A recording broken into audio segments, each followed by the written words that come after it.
আমরা আজকের আনন্দিত, আমরা আজকের পুলকিত, কারণ আমরা আমাদের মধ্যে আজকে যাকে পেয়েছি তিনি হচ্ছেন শাহরিয়ার কবির।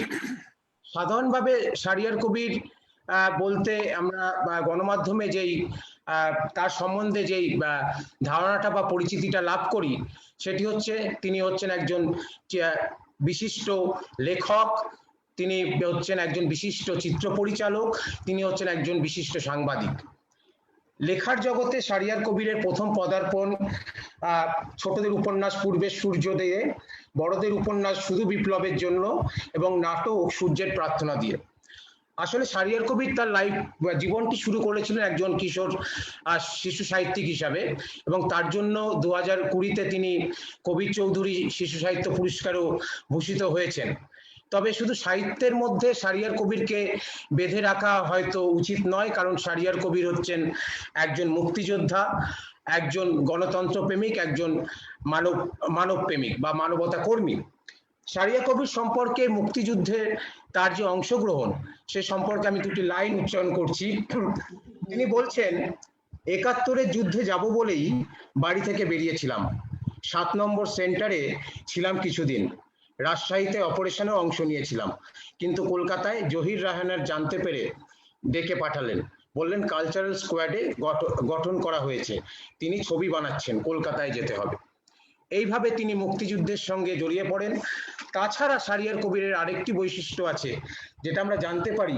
তিনি বলছেন, বর্দা মেজদাকে হারানোর ক্ষোভ থেকেই ৭২-এর শেষে যোগ দিয়েছিলাম মতিন আলাউদ্দিনের নকশালপন্থী দলে, যদিও এর আগে বিশ্ববিদ্যালয় জীবনে যুক্ত ছিলাম ছাত্র ইউনিয়নের মতিয়া গ্রুপের সঙ্গে। শাহরিয়ার কবির একজন মুক্তিযোদ্ধা এবং ভারত বাংলাদেশ সম্পর্কে যে বিশিষ্ট বইগুলি তার লেখা, তার মধ্যে একটি হচ্ছে ভারত বাংলাদেশ সম্পর্ক এবং দ্বিতীয় বইটি হচ্ছে ভারত বাংলাদেশ সম্পর্ক বঙ্গবন্ধু থেকে শেখ হাসিনা। এই দুটি বইয়ে তার ভারত বাংলাদেশ সম্পর্কে যে আলোচনা তার একটা পূর্ণাঙ্গ চিত্র পাওয়া যায়। তাছাড়া মুক্তিযুদ্ধ নিয়ে শাহরিয়ার কবিরের একাধিক বই আছে। শাহরিয়ার কবিরের অন্যতম পরিচিতি হলো শাহরিয়ার কবির হচ্ছেন ঘাতক দালাল নির্মূল কমিটির বর্তমান সভাপতি। এই ঘাতক দালাল নির্মূল কমিটি বাংলাদেশ সহ বিশ্বের বিভিন্ন দেশে মানবতা রক্ষা, ধর্মনিরপেক্ষ রক্ষার কাজ করে যাচ্ছেন। আমি আরেকটু বলে শেষ করব। আজকে আমরা যখন 20 জুন এই অনুষ্ঠানটি শুরু করছি, আজ থেকে ঠিক 50 বছর আগে 1971 সালে ভারতের প্রধানমন্ত্রী ইন্দিরা গান্ধী কাশ্মীর সফর শেষে দিল্লি ফেরার আগে বিমানবন্দরে সাংবাদিকদের বলেন, বাংলাদেশে হত্যাকাণ্ড থামলেই কেবল পাকিস্তানের সঙ্গে ভারতের ব্যাপারে শীর্ষ পর্যায়ে আলোচনা বসা যেতে পারে। মার্ক্সবাদী নেতা জ্যোতি বসু বলেন, বাংলাদেশের সমস্যা নিয়ে পাকিস্তানের সঙ্গে ভারতের সহস্র সংঘর্ষে লিপ্ত হওয়া তার দল সমর্থন করে না। আমি শাহরিয়ার কবিরকে বলবো, এর পরবর্তী সময় ভারত বাংলাদেশ সম্পর্কের যে উন্নতি অবনতি যেটি হয়েছিল, আমরা জানি একটি গান খুব প্রচলিত আছে, আগে কি সুন্দর দিন কাটাইতাম। এটা ভারত বাংলাদেশ সম্পর্কের ক্ষেত্রে কতটা এখনো প্রযোজ্য বা এই সম্পর্ক কিভাবে গড়ে উঠেছে আপনার কাছে আমরা জানতে চাইবো। শাহরিয়ার কবির। ধন্যবাদ তাপস আজকের এই আয়োজনের জন্য। আমি বিশেষভাবে রাষ্ট্রবিজ্ঞান পাঠচক্রকে ধন্যবাদ জানাতে চাই। একটি পরিচয় যেটা এই প্রসঙ্গে বলা দরকার, বিশ্ববিদ্যালয়ে আমারও সাবসিডিয়ারি ছিল রাষ্ট্রবিজ্ঞান, সেদিক থেকে আমি নিজেকে রাষ্ট্রবিজ্ঞানের একজন ছাত্র মনে করি। তো আমার সতীর্থদের সঙ্গে কথা বলার সুযোগ পেয়ে ভালো লাগছে। আমরা এবছর তো বাংলাদেশের মুক্তিযুদ্ধের সুবর্ণ জয়ন্তী পালন করছি। 1971 সালে 30 লক্ষ শহীদের রক্তের মূল্যে এবং 2 লক্ষ নারী সরকারি হিসেবে, বেসরকারি হিসেবে 5 লক্ষ নারী চরম ত্যাগের মূল্যে বাংলাদেশ আমরা পেয়েছি। এবং এর জন্য যে মূল্য দিতে হয়েছে আমাদের, পৃথিবীর কোনো রাষ্ট্রকে স্বাধীনতার জন্য এত দিতে হয়নি। 1 কোটি মানুষ তখন ভারতে গিয়ে আশ্রয় নিতে বাধ্য হয়েছিল, এবং সেই থেকে ভারতের সঙ্গে বাংলাদেশের যে একটা সম্পর্ক, বাংলাদেশের জন্ম মুহূর্তে যে যখন আমরা পাকিস্তানি দখলদার বাহিনী এখানে নির্বিচারে গণহত্যা চালাচ্ছে, মানবতা বিরোধী অপরাধ, যুদ্ধাপরাধ সবকিছু করছে।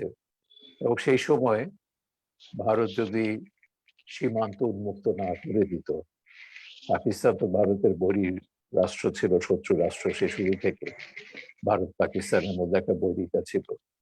কিন্তু 25শে মার্চ গণহত্যা শুরু হওয়ার পর 71-এর 25শে মার্চ অপারেশন সার্চ লাইটের নামে পাকিস্তানি হানাদার বাহিনী গণহত্যাটা শুরু করেছিল। এর পরপরই যেটা হচ্ছে, মানুষ কোথায় যাবে? আমরা তো 3 দিক দিয়ে ভারত দ্বারা বেষ্টিত, অন্যদিকে হচ্ছে বঙ্গোপসাগর। তখন একমাত্র আশ্রয়স্থল ছিল ভারত। কিন্তু ভারত যদি সীমান্ত উন্মুক্ত না করে সীমান্ত যদি বন্ধ করে দিত, আমরা সবসময় বলি যে তখন হয়তো 30 লক্ষ নয়, হয়তো 1 কোটি, 2 কোটি, 3 কোটি মানুষকে তারা হত্যা করত, কারণ আমাদের যাওয়ার কোনো জায়গা ছিল না। তো এই যে ভারতের সঙ্গে বাংলাদেশের সম্পর্ক মুক্তিযুদ্ধের ভেতর দিয়ে তৈরি হয়েছে, এরও একটা পটভূমি আছে। পটভূমি বলতে গেলে যেটা মুক্তিযুদ্ধের যে নেতৃত্ব প্রদানকারী দল আওয়ামী লীগের কথা বলতে হবে, বিশেষভাবে আমাদের জাতির পিতা বঙ্গবন্ধু শেখ মুজিবুর রহমানের কথা বলতে হবে, যিনি এই এশিয়াতে একটি রক্তক্ষয়ী মুক্তিযুদ্ধের ভেতর দিয়ে চরম মূল্য দিয়ে একটি জাতি রাষ্ট্র প্রতিষ্ঠা করেছেন। তো এই কথাগুলো বিশেষভাবে আজকে তরুণ প্রজন্মের জানা দরকার। এবং একটু আগে তাপস যে আজকে 20 তারিখের যে 2টি ঘটনার উল্লেখ করলো, সেটাও কিন্তু খুব বিশেষভাবে লক্ষণীয়। সেই সময় ভারতের রাজনৈতিক দলগুলোর অবস্থা কি ছিল, রাষ্ট্র হিসেবে বিশ্ব পরিসরে ভারতের অবস্থাটা কোথায় ছিল, এগুলো সবগুলো কিন্তু জানা দরকার। বিশেষ করে আমরা বলবো যে কি ওই সময় ভারতের প্রধানমন্ত্রী ইন্দিরা গান্ধী যদি না থাকতেন, মুক্তিযুদ্ধে আমরা এত অল্প সময় 9 মাসের মুক্তিযুদ্ধে আমরা বিজয়ী হতে পারতাম কিনা, এই নিয়ে ঢের সন্দেহ। আমি মনে করি এটা অসম্ভব ছিল। মুক্তিযুদ্ধে ভারত, ইন্দিরা গান্ধীর নেতৃত্বে ভারতের জনগণ, সরকার এবং সশস্ত্র বাহিনী যে সহযোগিতা প্রদান করেছে, বিশ্ব স্বাধীনতাকামী অন্য কোনো দেশের ক্ষেত্রে এমন সহযোগিতার কোনো দৃষ্টান্ত নেই। দ্বিতীয় বিশ্বযুদ্ধের পরে আমরা দেখেছি পূর্ব ইউরোপের অনেকগুলো দেশ, সোভিয়েত সৈন্যরা গেছে, সেখানে গিয়ে তারা তাদেরকে স্বাধীনতা আন্দোলন বা স্বাধীনতা সংগ্রাম, স্বাধীনতার যুদ্ধে সহায়তা করেছে। কিন্তু বাংলাদেশের মুক্তিযুদ্ধের 9 মাসে ভারত যেটা করেছে, আজকে পৃথিবীর কোথাও কিন্তু দ্বিতীয় নদী নেই। আমরা একটা উদাহরণ আমি সবসময় বলি, প্যালেস্টাইনের দিকে তাকান। কত 70 বছর পেরিয়ে গেছে, এই দেশটি স্বাধীনতার জন্য লড়াই করছে। ইসরায়েল দখল করে নিয়েছে প্যালেস্টাইন ভূখণ্ডটি। প্যালেস্টাইনের মানুষ আজকে বিশ্ব উদ্বাস্তু দিবসে, বিশ্ব উদ্বাস্তু দিবসে আমরা হিসেবে দেখেছি কত 75 লক্ষ প্যালেস্টাইনি মানুষ এখন বিভিন্ন দেশে শরণার্থী হিসেবে রয়েছে, সে প্রায় 70 বছর ধরে। এবং শরণার্থীর হিসেবে কিন্তু এত বড় বিড়ম্বনা, এত বড় দুর্দশা পৃথিবীর কোনো জাতির নেই যেটা প্যালেস্টিনীয়দের ভুগতে হচ্ছে এখন পর্যন্ত। অথচ এই প্যালেস্টাইন রাষ্ট্রটির পাশে যে আরব দেশগুলো রয়েছে, তাদের প্রতিবেশীরা, মুখে তারা সমর্থন দিচ্ছে, হ্যাঁ আমরা প্যালেস্টাইনের মুক্তি সংগ্রামকে সমর্থন করি, কিন্তু কার্যত তারা সেরকম কোনো সহযোগিতা প্যালেস্টাইনকে দিচ্ছে না। যে কারণে 70 বছর ধরে প্যালেস্টিনিয়ান মানুষ শরণার্থী শিবিরে আছে, যুদ্ধ করে যাচ্ছে স্বাধীনতার জন্য, প্যালেস্টাইন আজও স্বাধীন হয়নি। পাশাপাশি একটা উদাহরণ দিতে পারি তিব্বতের কথা।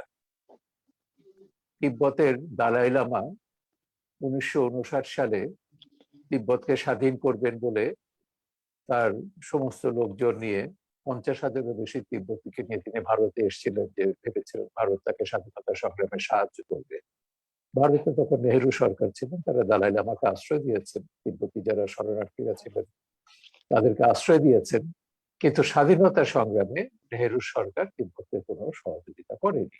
সেখানে ধর্মশালায় তাদেরকে থাকতে দিয়েছেন, বা দিল্লিতেও আছে, অন্যান্য জায়গাতে। তো এইটা হচ্ছে অন্যান্য দেশের স্বাধীনতা সংগ্রামে বা অন্যান্য জাতির স্বাধীনতা সংগ্রামের সঙ্গে বাংলাদেশের স্বাধীনতা সংগ্রামের যে পার্থক্যটা, একটা হচ্ছে যে আমরা আমাদের মুক্তিযুদ্ধের জন্য বঙ্গবন্ধু শেখ মুজিবুর রহমানের মতন একজন দূরদর্শী, সাহসী নেতা পেয়েছিলাম। তার রাজনৈতিক প্রজ্ঞা, বিচক্ষণতা, দেশপ্রেম সবকিছুই অতুলনীয়। কিন্তু তার যিনি রোল মডেল ছিলেন তিনি হচ্ছেন, তার আত্মজীবনী পড়লে আমরা দেখি, তিনি হচ্ছেন নেতাজি সুভাষ বসু। নেতাজি সুভাষ বসু আজাদ হিন্দ ফৌজ বা তার যে স্বাধীনতা, সশস্ত্রভাবে ভারতকে স্বাধীন করবার যে সংগ্রাম, সেই সংগ্রামের দ্বারা বঙ্গবন্ধু অনেক বেশি উজ্জীবিত হয়েছিলেন। এবং ভারতের সশস্ত্র স্বাধীনতা সংগ্রাম, যেটা ব্রিটিশ বিরোধী যে আন্দোলনটা ছিল, অনুশীলন দল, যুগান্তর দল, যাদেরকে ব্রিটিশরা সন্ত্রাসী বলেছে, এবং ভারতের কোনো কোনো দেশের পশ্চিমবঙ্গ পাঠ্যপুস্তকে কিছুদিন এখন বদলেছে কিনা জানি না, এদেরকে সন্ত্রাসী বলা হতো, কিন্তু আমরা এদেরকে স্বাধীনতা সংগ্রামী বলি। এবং বঙ্গবন্ধুর লেখা তো আমরা পেয়েছি তার অসমাপ্ত আত্মজীবনীতে। তিনি এদের সভাও ছাত্র জীবনে শুনতে যেতেন, তাদের সঙ্গে কথা বলতেন, ভারতবর্ষকে কিভাবে স্বাধীন করতে হবে এবং স্বাধীনতার জন্য রক্ত দিতে হবে, এই কথাগুলো মুক্তি সংগ্রামীরা বলতেন, সশস্ত্র সংগ্রামীরা বলতেন, নেতাজি সুভাষ বোস বলেছেন। এবং বঙ্গবন্ধু নেতাজি যেটা অর্জন করতে পারেননি, ভারতকে স্বাধীন করতে পারেন, ভারত স্বাধীন হয়েছে, কিন্তু নেতাজি যেভাবে ভারতকে স্বাধীন করতে চেয়েছেন সেভাবে তো ভারত স্বাধীন হয়নি। আলাপ আলোচনা দেন দরবার করে, গান্ধী, নেহেরু এবং জিন্না এরা সব দরবার করে ব্রিটিশদের সঙ্গে ভারত স্বাধীন করেছেন দুটুকরো করে দেশটাকে। তো এটা জিন্না নিজেই বলেছেন পাকিস্তান সৃষ্টির পর, যে পাকিস্তান সৃষ্টি করেছে আমি আমার কেরানি আর এই টাইপরাইটারটা, যে টাইপরাইটার লিখতে, যে আমরা এই তো এ দিয়ে আমি পাকিস্তান তৈরি করেছি। তো সেটা ছিল ব্রিটিশদের একটা দয়ার দান।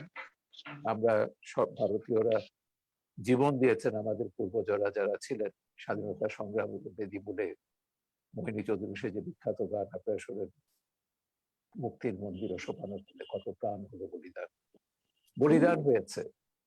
কিন্তু যে স্বাধীনতা, যে ভারতবর্ষ নেতাজির স্বপ্ন ছিল, সে ভারতবর্ষ আমরা পাইনি। কিন্তু তারপরও নেতাজি তো কংগ্রেসের নেতা ছিলেন, সভাপতি ছিলেন, কংগ্রেসের নেতৃত্বে ভারত সেদিকে অনেকটাই গিয়েছে।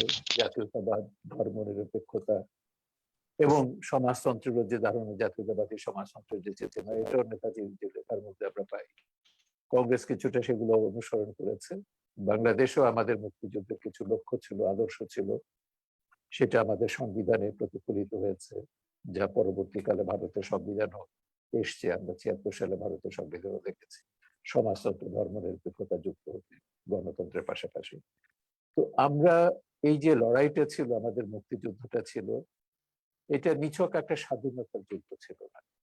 এই লড়াইয়ের একটা সংগ্রামের, যেটা আমরা মুক্তিযুদ্ধ বলি, আমি একটু আলাদা করে বলি যে স্বাধীনতার যুদ্ধ, অনেকে বলেন স্বাধীনতার যুদ্ধ, আমি বলি স্বাধীনতার যুদ্ধ আর মুক্তিযুদ্ধের মধ্যে শব্দগত নয়, তত্ত্বগত পার্থক্য রয়েছে।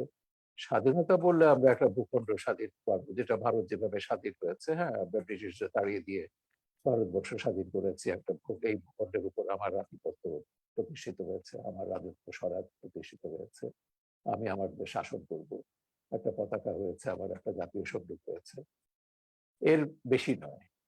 কিন্তু মুক্তিযুদ্ধ যখন হয়, সেখানে চীনে যেটা হয়েছে, সোভিয়েত ইউনিয়নে যেটা হয়েছে, অন্যান্য সমাজতান্ত্রিক দেশগুলো যেভাবে যুদ্ধ করেছে, সেখানে আগে থেকেই তাদের যে নেতৃত্ব, তারা আদর্শ লক্ষ্যটা স্থির করে দেন। আমরা এই আদর্শের জন্য লড়াই করছি, আমাদের রাষ্ট্রটা, ধর্ম রাষ্ট্রের পরিচয়টা হবে এই।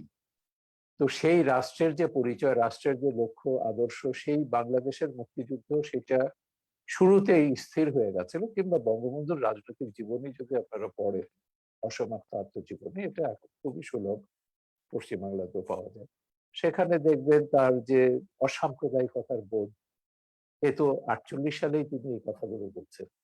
পাকিস্তান সৃষ্টি করে কত বড় ভুল হয়েছে, এটা বঙ্গবন্ধু লেখাতেই আপনারা দেখবেন। পাকিস্তান সৃষ্টির পেছনে এই পূর্ব বাংলার মুসলমানদের তো বিশাল অবদান রয়েছে। বিশাল বলতে গেলে কি, এখন যেটা, তখন যেটা পাকিস্তান ছিল, পূর্ব বাংলা এবং পশ্চিম পাকিস্তান মিলে, তখন 40-এর দশকে যে মুসলিম লীগ ছিল, সেই মুসলিম লীগ একমাত্র বেঙ্গল তখন আনডিভাইডেড ছিল, অবিভক্ত ছিল, বেঙ্গলে একমাত্র মুসলিম লীগ ক্ষমতায় ছিল। আর পাকিস্তানের যে অন্য 4টা প্রদেশ, সিন্ধু প্রদেশ, বেলুচিস্তান, উত্তর পশ্চিম সীমান্ত প্রদেশ, যেটাকে এখন খাইবার পাখতুনখোয়া বলে, আর পাঞ্জাব, কোথাও কিন্তু মুসলিম লীগ ক্ষমতায় ছিল না। পাঞ্জাবে ছিল ইউনিয়নিস্ট পার্টি, সিন্ধে তাদের জাতীয়তাবাদী দল ছিল, বালুচিস্তান তো কালাতে নবাব ছিল, সেখানে নবাবদের সেটা একটা সামন্ত শাসিত রাজ্য ছিল, এবং উত্তর পশ্চিম সীমান্ত প্রদেশও তাই। তো সেইখানে, এবং উত্তর পশ্চিম সীমান্ত প্রদেশ, বালুচিস্তান এবং সিন্ধ বিশেষ করে, তারা পাকিস্তানের ঘোরতর বিরুদ্ধে ছিল, শাসকরা যারা ছিল, এবং পাঞ্জাবের ইউনিয়নিস্ট পার্টিও, যদিও 46 সালে ইউনিয়নিস্ট পার্টিকে সরিয়ে সেখানে মুসলিম লীগ ক্ষমতায় এসেছিল, সেটা অনেক অন্য আলোচনা, সেটা জবরদখল ছিল কিছুটা, ইউনিয়নিস্ট পার্টিকে জবরদখল করে হারানো হয়েছিল। কিন্তু ইউনিয়নিস্ট পার্টি কখনো পাকিস্তান যায়নি, সিন্ধের মানুষ কখনো পাকিস্তান যায়নি, বালুচিস্তানের মানুষ পাকিস্তান যায়নি। উত্তর পশ্চিম সীমান্ত প্রদেশের গান্ধী, যাকে সীমান্তের গান্ধী বলা হয়, খান আব্দুল গাফফার খান, তিনি পাকিস্তান সৃষ্টির পর গান্ধী নেহেরুকে বলেছিলেন যে আপনারা আমাদেরকে একদল নেকড়ের মুখে ফেলে দিয়ে চলে গেল। এত বড় সীমান্তের গান্ধী, তাকে সেজন্য সীমান্তের গান্ধী বলা হতো। তিনি ভারতের সঙ্গে যুক্ত, মানে অবিভক্ত ভারত চেয়েছেন, এবং ভারতের তখনকার কংগ্রেসের জাতীয়তাবাদী নেতারা, মুসলিম নেতারা সবাই কিন্তু ভারতকে অখণ্ড রাখতে চেয়েছিলেন। কিন্তু জিন্নার সাম্প্রদায়িক বিজাতি তত্ত্ব, একই সঙ্গে ব্রিটিশদের বিভাজন নীতি, এই দুটো মিলে পাকিস্তান হয়েছে। পাকিস্তানের উদ্দেশ্য কি ছিল? যে পাকিস্তান মুসলমানদের জন্য একটা স্বতন্ত্র আবাসভূমি দরকার, এই কথা বলে জিন্না ভারতের মুসলমানদেরকে উত্তেজিত করলেন। বিশেষ করে পূর্ব বাংলা, এখন যেটা পশ্চিম পাকিস্তান, এখন যেটা পাকিস্তান, সেখানকার মুসলমানরা এবং ইউপির মুসলমানরাও পাকিস্তান আন্দোলনকে সমর্থন করেছে, এবং এটা হলো। এবং পাকিস্তানের জিন্নার যুক্তি ছিল যে ভারতবর্ষে মুসলমানরা একটা আলাদা জাতি, হিন্দুরা আলাদা জাতি, ভারত বিভক্ত হওয়া দরকার, হিন্দুদের আলাদা দেশ হিসেবে ভারত থাকবে, কিন্তু পাকিস্তান যেসব দেশগুলো, অঞ্চলগুলোতে, যে প্রদেশগুলোতে সংখ্যাগরিষ্ঠ, সেখানে সেই অঞ্চলগুলো নিয়ে একটা মুসলিম রাষ্ট্র হবে, যার নাম হবে পাকিস্তান। এইটা কিন্তু পূর্ব বাংলার বা বেঙ্গল মুসলিম লীগ, কিন্তু ইসলামী মুসলিমের শীর্ষ নেতাদের অনেকে কিন্তু এই প্রস্তাবটা পছন্দ করেননি। বিশেষ করে আমি হোসেন শেখ সারওয়ার্দির কথা বলতে পারি। তিনি যখন মুখ্যমন্ত্রী ছিলেন বেঙ্গলের, পার্টিশনের সময় তারা একটা উদ্যোগ নিয়েছিলেন। বিশেষ করে তিনি এবং নেতাজি সুভাষ বোসের ভাই শরৎ বোস এবং আবুল হাসিম ছিলেন তার সঙ্গে বেঙ্গল মুসলিম লীগের জেনারেল সেক্রেটারি, তারা মিলে বেঙ্গলকে স্বাধীন করবার জন্য, যে তারা বলেছিলেন, সরকার ব্রিটিশ গভর্নমেন্টকে বলেছিলেন এবং কংগ্রেস এবং মুসলিম লীগ নেতাদেরও বলেছিলেন যে 3টে ইউনিট হোক, বিভাজন যখন হচ্ছে ঠিক আছে, পাকিস্তান পাকিস্তান থাকুক, বেঙ্গলকে আমরা এক রাখবো, এবং বাকিটা কংগ্রেস তো ভারতে শাসন করবে, বেঙ্গলটা আমরা আলাদা রাখতে চাই, অখণ্ড বাংলাকে অবিভক্ত রাখবার একটা প্রস্তাব। কিন্তু দুর্ভাগ্যের বিষয় হচ্ছে, এটা আমরা বলি সারওয়ার্দী বসু প্রস্তাব, যেটা এইটা কংগ্রেস এবং মুসলিম লীগ কেউ এটা মেনে নেয়নি। তারা দুই পক্ষই বঙ্গভঙ্গের পক্ষে ছিল, এবং বঙ্গ বিভক্ত হয়েছে। এবং এই বিভক্তির কারণে আপনারা জানেন যে ওইদিকে পশ্চিম পাকিস্তানে যেটা পাঞ্জাব বিভক্ত হয়েছে, এবং বিভক্তির কারণে 10 লক্ষ মানুষকে জীবন দিতে হয়েছে, কয়েক কোটি মানুষকে স্থানচ্যুত হয়েছে, অবর্ণনীয় দুঃখ দুর্দশা, পার্টিশনের, দেশভাগের যে যন্ত্রণা, এটা নিয়ে ছবি আছে, চলচ্চিত্র আছে, আপনারা দেখেছেন সেগুলো। তো এই যে পাকিস্তান একটা ধর্মীয় দ্বিজাতি তত্ত্বের ভিতরে একটা রাষ্ট্র প্রতিষ্ঠিত হচ্ছে, বলা হচ্ছে মুসলমানদের জন্য একটা মুসলিম রাষ্ট্র হবে, এর অন্তঃসার শূন্যতা বুঝতে শেখ মুজিবুর রহমানের বিলম্ব হয়নি। তিনি দেখলেন যে কাদেরকে আমরা এনেছি, ব্রিটিশদের তাড়িয়ে তো আরেক শকুনের দল, আরেক হায়নার দলের মুখে পড়েছে, এবং বিশেষ করে ওদেরকে তো গণতন্ত্রের কথা যে বলা হচ্ছে, কিসের গণতন্ত্র? তারা এখানে এসে 48 সালেই জিন্না বলে দিলেন শুরুতেই যে উর্দু হবে পাকিস্তানের একমাত্র রাষ্ট্রভাষা, যেখানে পাকিস্তানের সংখ্যাগরিষ্ঠ মানুষের ভাষা হচ্ছে বাংলা। পাকিস্তানের মোট জনসংখ্যার মধ্যে বাংলাভাষীর সংখ্যা হচ্ছে তখন 56%, আর বাকি হচ্ছে পাঞ্জাবি, সিন্ধি, বালুচ এবং পাঠান। তো সেইখানে বাঙালিদের বাংলা ভাষা রাষ্ট্রভাষা, তাও একমাত্র রাষ্ট্রভাষা নয়। আমাদের ধীরেন্দ্রনাথ দত্ত, কংগ্রেস নেতা, তিনি আইনসভাতে, করাচিতে আইনসভার অধিবেশনে প্রস্তাব করেছিলেন অন্যতম রাষ্ট্রভাষা করা, উর্দুর পাশাপাশি বাংলাটাকে রাষ্ট্রভাষা করাবে। তখন সেই আইনসভার সেই সভাতে মোহাম্মদ আলী জিন্নাহ গভর্নর জেনারেল তিনি উপস্থিত ছিলেন, লিয়াকত আলী খান পাকিস্তানের প্রধানমন্ত্রী উপস্থিত ছিলেন। তারা খুব তীব্র ভাষায় ধীরেন্দ্রনাথ দত্তকে ভর্ৎসনা করেছেন, এবং বিরতির সময় বলেছেন যে কি, লিয়াকত আলী খান তাকে বলেছিলেন যে কি, আপনার কথায় আমরা বিচ্ছিন্নতার গন্ধ পাচ্ছি। পাকিস্তানি শাসকরা কিন্তু বুঝেছিল বাঙালিত্বকে, বাঙালি জাতীয়তাবাদী চেতনাকে যদি কোনোভাবে বিকশিত হওয়ার সুযোগ দেওয়া হয়, পূর্ব বাংলার উপর তাদের কোনো নিয়ন্ত্রণ থাকবে না। এমনিতে তো একটা কৃত্রিম রাষ্ট্র, 1200 মাইল ব্যবধান, এইভাবে কোন একটা রাষ্ট্র পৃথিবীতে কখনো টিকতে পারে না। এবং এটা পাকিস্তান হওয়ার অনেক আগে কংগ্রেস নেতা মাওলানা আবুল কামাল আজাদ দূরদর্শী, মানে তার দূরদর্শিতা অসাধারণ, যে 24 বছরের বেশি এই দেশটা টিকবে না, পাকিস্তানের কথা বলেছিল। এবং 24 বছরের ভেতরে কিন্তু পাকিস্তান দুটুকরো হয়েছে, পাকিস্তান ভেঙে আমরা বাংলাদেশ তৈরি করেছি।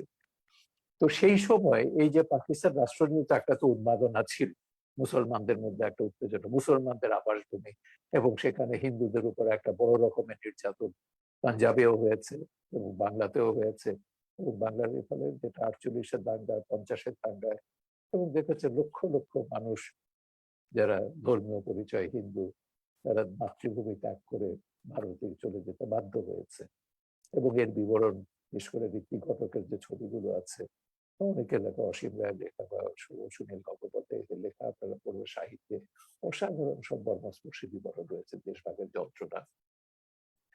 তো সেই সময়, এই উন্মাদনার সময় আমাদের যেটা হচ্ছে, বঙ্গবন্ধু শেখ মুজিবুর রহমান, তখন তার বঙ্গবন্ধু খেতাব হয়নি, মুজিব যেটা দেখলেন যে না, একটা নতুন দল করতে হবে, মুসলিম লীগ দিয়ে হবে না, মুসলিম লীগের বাইরে আসতে হবে, সাম্প্রদায়িকতা দিয়ে রাজনীতি করা যাবে না, হিন্দু মুসলমানকে একটা দেশে থাকতে হবে, এর জন্য একটা অসাম্প্রদায়িক রাজনৈতিক দল দরকার।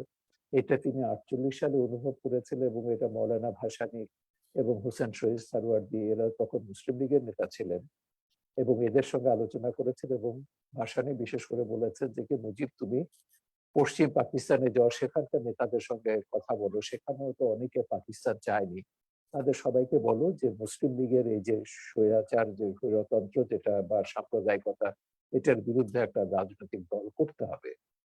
এবং তারই সাথে বঙ্গবন্ধু সেই সময় পূর্ব পাকিস্তান তো বটে, পশ্চিম পাকিস্তান চষে বেরিয়েছেন নতুন দল করার সমর্থন নিয়ে। এবং 1949 সালের 23শে জুন, আর 3 দিন পরে আওয়ামী লীগের প্রতিষ্ঠা বার্ষিকী, আওয়ামী লীগেরও 72 বছর পূর্ণ হবে সেদিন, এই আগামী 3 দিন পর। তো এই দলটি ঢাকাতে প্রতিষ্ঠিত হলো। লক্ষণীয় বিষয় হচ্ছে, এই ঢাকাতে কিন্তু মুসলিম লীগেরও জন্ম হয়েছিল 1906 সালে, বঙ্গভঙ্গের পর ব্রিটিশদের সহযোগিতায় মুসলিম জমিদার, নবাব, এরা সব মিলে, হ্যাঁ, ভূস্বামীরা মিলে বা অভিজাতরা মিলে মুসলিম লীগ এই ঢাকা শহরের নবাব বাড়িতে বসে প্রতিষ্ঠা করেছিল। এবং সেই ঢাকা শহরেই মুসলিম লীগের বিরুদ্ধে সবচেয়ে প্রবল যে রাজনৈতিক দলটি, যেটা পাকিস্তানকে ভেঙেছে, আওয়ামী লীগের জন্ম কিন্তু এই ঢাকা শহরে হয়েছে। তো এই আওয়ামী লীগ গঠন করতে গিয়ে বঙ্গবন্ধু যেভাবে বাংলাদেশ, তখনকার পূর্ব বাংলা এবং পশ্চিম পাকিস্তান চষে বেরিয়েছেন, এটা পাকিস্তান সরকারের তো নজরের বাইরে ছিল না, যে কারণে তিনি পশ্চিম পাকিস্তান, ভারতে পশ্চিম পাকিস্তান থেকে পূর্ব বাংলা ফেরার পরপরই, ঢাকা ফেরার পরপরই তাকে গ্রেফতার করা হয়েছিল। এবং নতুন দলটি যখন গঠন করা হয়, তখন বঙ্গবন্ধু কিন্তু কারাগারে ছিলেন। মৌলানা ভাসানী গিয়ে সভাপতি, এবং শামসুল হক, যিনি মুসলিম লীগেরই একজন সেকুলার লিডার বলা যেতে পারে, টাঙ্গাইলের, যিনি বিপুল ভোটে মুসলিম লীগকে হারিয়ে একটা উপনির্বাচনে 48 সালে আইনসভায় নির্বাচিত হয়েছিলেন, তাকে সাধারণ সম্পাদক করে, বঙ্গবন্ধুকে যুগ্ম সাধারণ সম্পাদক করে বাংলাদেশের আওয়ামী লীগের প্রতিষ্ঠা হলো। এবং তখন থেকে বঙ্গবন্ধু প্রকাশ্যে, কখনো কখনো গোপনে, বাংলাদেশকে স্বাধীন করবার জন্য বহুবিধ বহুমাত্রিক উদ্যোগ নিয়েছেন। একটা গোটা জাতির মানুষ থেকে এই যে সাম্প্রদায়িকতা, ধর্মীয় দ্বিজাতি তত্ত্বের চেতনাকে সরিয়ে দিয়ে বাঙালিত্বের চেতনা প্রতিষ্ঠা করা, এবং সাম্প্রদায়িকতার বাইরে অসাম্প্রদায়িক দল এবং সেটাকে জনপ্রিয় করা, এই কাজগুলো কিন্তু তাকে করতে হয়েছে, সংগঠন গড়ে তুলতে হয়েছে প্রত্যন্ত অঞ্চলে, বাংলা পূর্ব বাংলা শুধু নয়, পশ্চিম পাকিস্তান, এবং এইভাবেই ধীরে ধীরে। এবং তারপর গোপন প্রস্তুতি নিয়েও, এটা নিয়ে আমি গবেষণা করছি, এখনো সেরকম কোনো বই বেরোয়নি। ভারতের সঙ্গে তার একটা সম্পর্ক তৈরি হয়েছিল, এবং 61 থেকে 71 পর্যন্ত গোপনে তিনি কিভাবে বাংলাদেশ স্বাধীন করবেন, প্রথমে আওয়ামী লীগের কিছু ছাত্র নেতার সঙ্গে এটাকে শেয়ার করেছেন। তিনি স্বাধীন বাংলা নিউক্লিয়াস একটা গঠন করেছিলেন। তারপর এক পর্যায়ে তিনি ভারতের সঙ্গে যোগাযোগ করেছেন এবং ইন্দিরা গান্ধী প্রধানমন্ত্রী হওয়ার পর ভারতের কাছ থেকে ইতিবাচক সাড়াও পেয়েছেন এবং সেইভাবে জাতিকে ধাপে ধাপে প্রস্তুত করেছেন স্বাধীনতার জন্য। এবং মাত্র 23 বছর, 23.5 বছর সময় নিয়েছেন তিনি, বেশি নয়। তার যৌবন কাল যেটা হচ্ছে, বঙ্গবন্ধুরও আমরা কিন্তু এই মাত্র শতবর্ষ উদযাপন করলাম, তার শততম জন্মবার্ষিকী উদযাপন করলাম গত বছর। তো এই তখন তিনি তরুণ শেখ মুজিব, কত 30 বছর মাত্র পেরিয়েছেন এবং সেই 30 বছর থেকে শুরু করে বেঁচে ছিলেন মাত্র 54 বছর তিনি বেঁচে ছিলেন। তো এই বঙ্গবন্ধু তখন থেকে তার পুরো যৌবনকালটা এবং যেভাবে প্রস্তুত করেছেন, এবং এটাও লক্ষণীয় বিষয় যে পাকিস্তানের 23 বছরের অধিকাংশ সময় কিন্তু তিনি কারাবন্দী ছিলেন। তার মতো কারা নির্যাতিত নেতা বাংলাদেশে কারো নেই, রেকর্ড কারো নেই। হ্যাঁ, কমিউনিস্ট নেতাদের কেউ প্রকারও থাকতে পারে, কিন্তু যারা প্রকাশ্য মানে গোপন রাজনৈতিক নেতাদের অনেকের হয়তো আছে। ত্রিলোকনাথ মহারাজ 30 বছর জেল খেটেছিলেন। কিন্তু এই জেল জুলুম এগুলো সবকিছু মোকাবেলা করেই আওয়ামী লীগ এবং বঙ্গবন্ধু, এর সঙ্গে কংগ্রেস তো আমাদের কমিউনিস্ট পার্টি এখানে ছিল। কমিউনিস্ট পার্টি যদিও প্রথমে সেটা ভারতবর্ষের যে একটা রণনীতি ছিল যে কি ইয়া যদি ঝুটা হয় লাখুন বোকা হয় স্লোগান দিল গান্ধীবের, সেই স্লোগান অনুযায়ী 48 সালে প্রচন্ড মার খেলো, যদিও সেই স্লোগানটা সময় উপযোগী ছিল না। তার ফলে কমিউনিস্ট পার্টিরও একটা বড় বিপর্যয় নেমে এসেছিল এবং সেখানে পূর্ব পাকিস্তানের যে পাকিস্তানের কমিউনিস্ট পার্টি সেখানে কখনো সেভাবে দাঁড়াতে দেয়নি তারা। পূর্ব পাকিস্তানের পার্টি ছিল, কমিউনিস্ট পার্টিও কিন্তু একটা পর্যায়ে বুঝেছিল যে যদিও তারা মুজিবকে সরাসরি 60-এর দশকে ওইভাবে সমর্থন দেয়নি, কিন্তু স্বায়ত্ত শাসন যে দরকার, মুজিবের যে 6 দফার মধ্যে যে তিনি 1966 সালে পাকিস্তানের তিনি 6 দফা একটা প্রস্তাব দিয়েছিলেন। তিনি বলেছিলেন পাকিস্তানের প্রদেশগুলোকে সম্পূর্ণ স্বায়ত্ত শাসন দিতে হবে, এখানে শুধু ফেডারেল একটা রাষ্ট্র কাঠামো, আমেরিকার মতন একটা রাষ্ট্র কাঠামো পরিকল্পনা করেছিলেন যে মুদ্রা এবং পররাষ্ট্রনীতি, ডিফেন্স, প্রতিরক্ষা বাহিনীর ছাড়া বাকি সব বিষয় রাজ্য বা প্রদেশগুলো স্বাধীন থাকবে, তারা নিজেদের মতন করে তারা নিজেদের প্রদেশগুলোকে চালাবে। তো যেটা অনেকে এখন ভারতের ক্ষেত্রে যেটা প্রস্তাব করছে যে ভারতে এখন ফেডারেল একটা কাঠামো দরকার, যেটা আমেরিকার যে কাঠামো, যেটা যে বহু জাতি বা বহু ভাষাভাষী একটা দেশ হলো, যে সমস্যাগুলো ভারত এখন মুখোমুখি হচ্ছে। তো পাকিস্তান সেটা হয়েছিল এবং সেটা আমরা একটি জাতি রাষ্ট্র প্রতিষ্ঠা করে এর মীমাংসা আমরা করেছি। 1948 সাল থেকে 1971 পর্যন্ত একদিকে রাজনৈতিক সংগ্রাম যেমন চলেছে, অন্যদিকে সামাজিক সাংস্কৃতিক সংগ্রামগুলো কিন্তু পাশাপাশি চলেছে। 52 ভাষা আন্দোলন শুধু নিছক একটা মাতৃভাষা আমাদের যে রাষ্ট্রভাষা বাংলা করতে হবে তা নয়।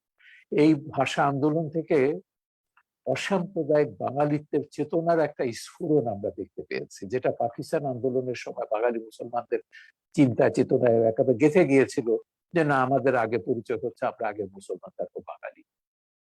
কিন্তু 50-এর দশকে সেই বাঙালি উপলব্ধি করলো না, আমার নৃতাত্ত্বিক পরিচয়টা বড় আমার পরিচয়ের চেয়ে। এবং কারণ খুব স্বাভাবিক, সহজ কারণ এটা। আমি আমার ধর্মীয় পরিচয় যে কোনো সময় আমি পরিবর্তন করতে পারি। আমি আজকে হিন্দু আছি, কালকে মুসলমান খ্রিস্টান হতে পারি, কিংবা খ্রিস্টান আছে ধর্ম পরিবর্তন করতে পারি, বৌদ্ধ হলেও সেটা পরিবর্তন করতে পারি। ধর্ম যে কোনো সময় পরিবর্তন করা যায়, কিন্তু আমার যে নৃতাত্ত্বিক বৈশিষ্ট্য এইটা কখনো তো পরিবর্তন করা যায় না। যেটা নিয়ে সৃষ্টির আগে একটা অসাধারণ বিতর্ক এখানে চলেছে মুসলিম সমাজের মধ্যে, যে বলা হচ্ছে রাষ্ট্রভাষার প্রশ্নে যে বাংলা পাকিস্তানের রাষ্ট্রভাষা উর্দু হবে, বিতর্কটা কিন্তু পাকিস্তান হওয়ার আগে থেকে শুরু হয়েছিল। তো বাংলাদেশে যখন পূর্ব বাংলার মুসলমানরা এই বিতর্কে অংশ নিচ্ছে, ডক্টর মোহাম্মদ শহীদুল্লাহ আমাদের বিশিষ্ট ভাষা বিজ্ঞানী, তিনি 46 সালে বঙ্গীয় সাহিত্য সম্মেলনে তিনি বলেছিলেন যে এ এক অদ্ভুত বিতর্ক চলছে এখানে, বাঙালি মুসলমানদের মাতৃভাষা কি হবে এইটা নিয়ে বিতর্ক। উনি বলছেন বাঙালি, যখন আমি বলছি তো বাঙালির মাতৃভাষা তো বাঙালি হবে, সে মুসলমান হোক হিন্দু হোক যে ধর্মেরই হোক, ধর্ম না থাকুক। তো তারপর তার অসাধারণ উদ্ধৃতিটি হচ্ছে যে কি যেন ধুতি আর টুপিতে, টিকি আর দাড়িতে আমরা যতই পার্থক্য টানবার চেষ্টা করি না কেন, বিধাতা আমাদের চেহারায় বাঙালিত্বের যে ছাপ এঁকে দিয়েছেন সেটা কখনো মুছে ফেলা যাবে না। এইটাই হচ্ছে অসাম্প্রদায়িক বাঙালিত্বের চেতনা, এবং এইটাই 50-এর দশকে ভাষা আন্দোলনের ভিতর দিয়ে আমরা প্রতিষ্ঠা করতে পেরেছি সংস্কৃতির জগতে, মনোজগতে। এবং 60-এর দশকে আরেকটা যেটা হলো, আরেকটা প্রবল হলো আমাদের এই আন্দোলন, যখন 1961 সালে পাকিস্তান সরকার বাংলাদেশের রবীন্দ্র জয়ন্তী, যেটা শতবার্ষিকী, রবীন্দ্রনাথের জন্ম শতবার্ষিকী উদযাপনের উপর নিষেধাজ্ঞা আরোপ করল। সরকারি বা বলো সরকারি কোথাও এটা করা যাবে না, বেসরকারি উদ্যোগগুলোকে নিরুৎসাহিত করা হলে বলে এর প্রতিবাদে আমাদের শিল্পী, সাহিত্যিক, বুদ্ধিজীবীরা এমন প্রতিক্রিয়া ব্যক্ত করলেন, সেখানে যতটা আয়োজন করা হয়েছিল তার 10 গুণ সাড়ম্বরে তখন এই ঢাকা শহরে এবং পুরো বাংলাতে রবীন্দ্রনাথের জন্ম শতবার্ষিকী উদযাপন করা হয়েছে। এবং এই রবীন্দ্রনাথকে কেন্দ্র করে বাঙালিত্বের যে সংগ্রাম যেটা ছিল, রাজনৈতিক হ্যালো যে স্যার। সংগ্রাম ছিল। জি স্যার বলছিলাম ওই কালচার মানে ওই ধর্ম যে চেঞ্জ করার কথাটা আপনি বলছেন, তো স্যার ধর্ম কি?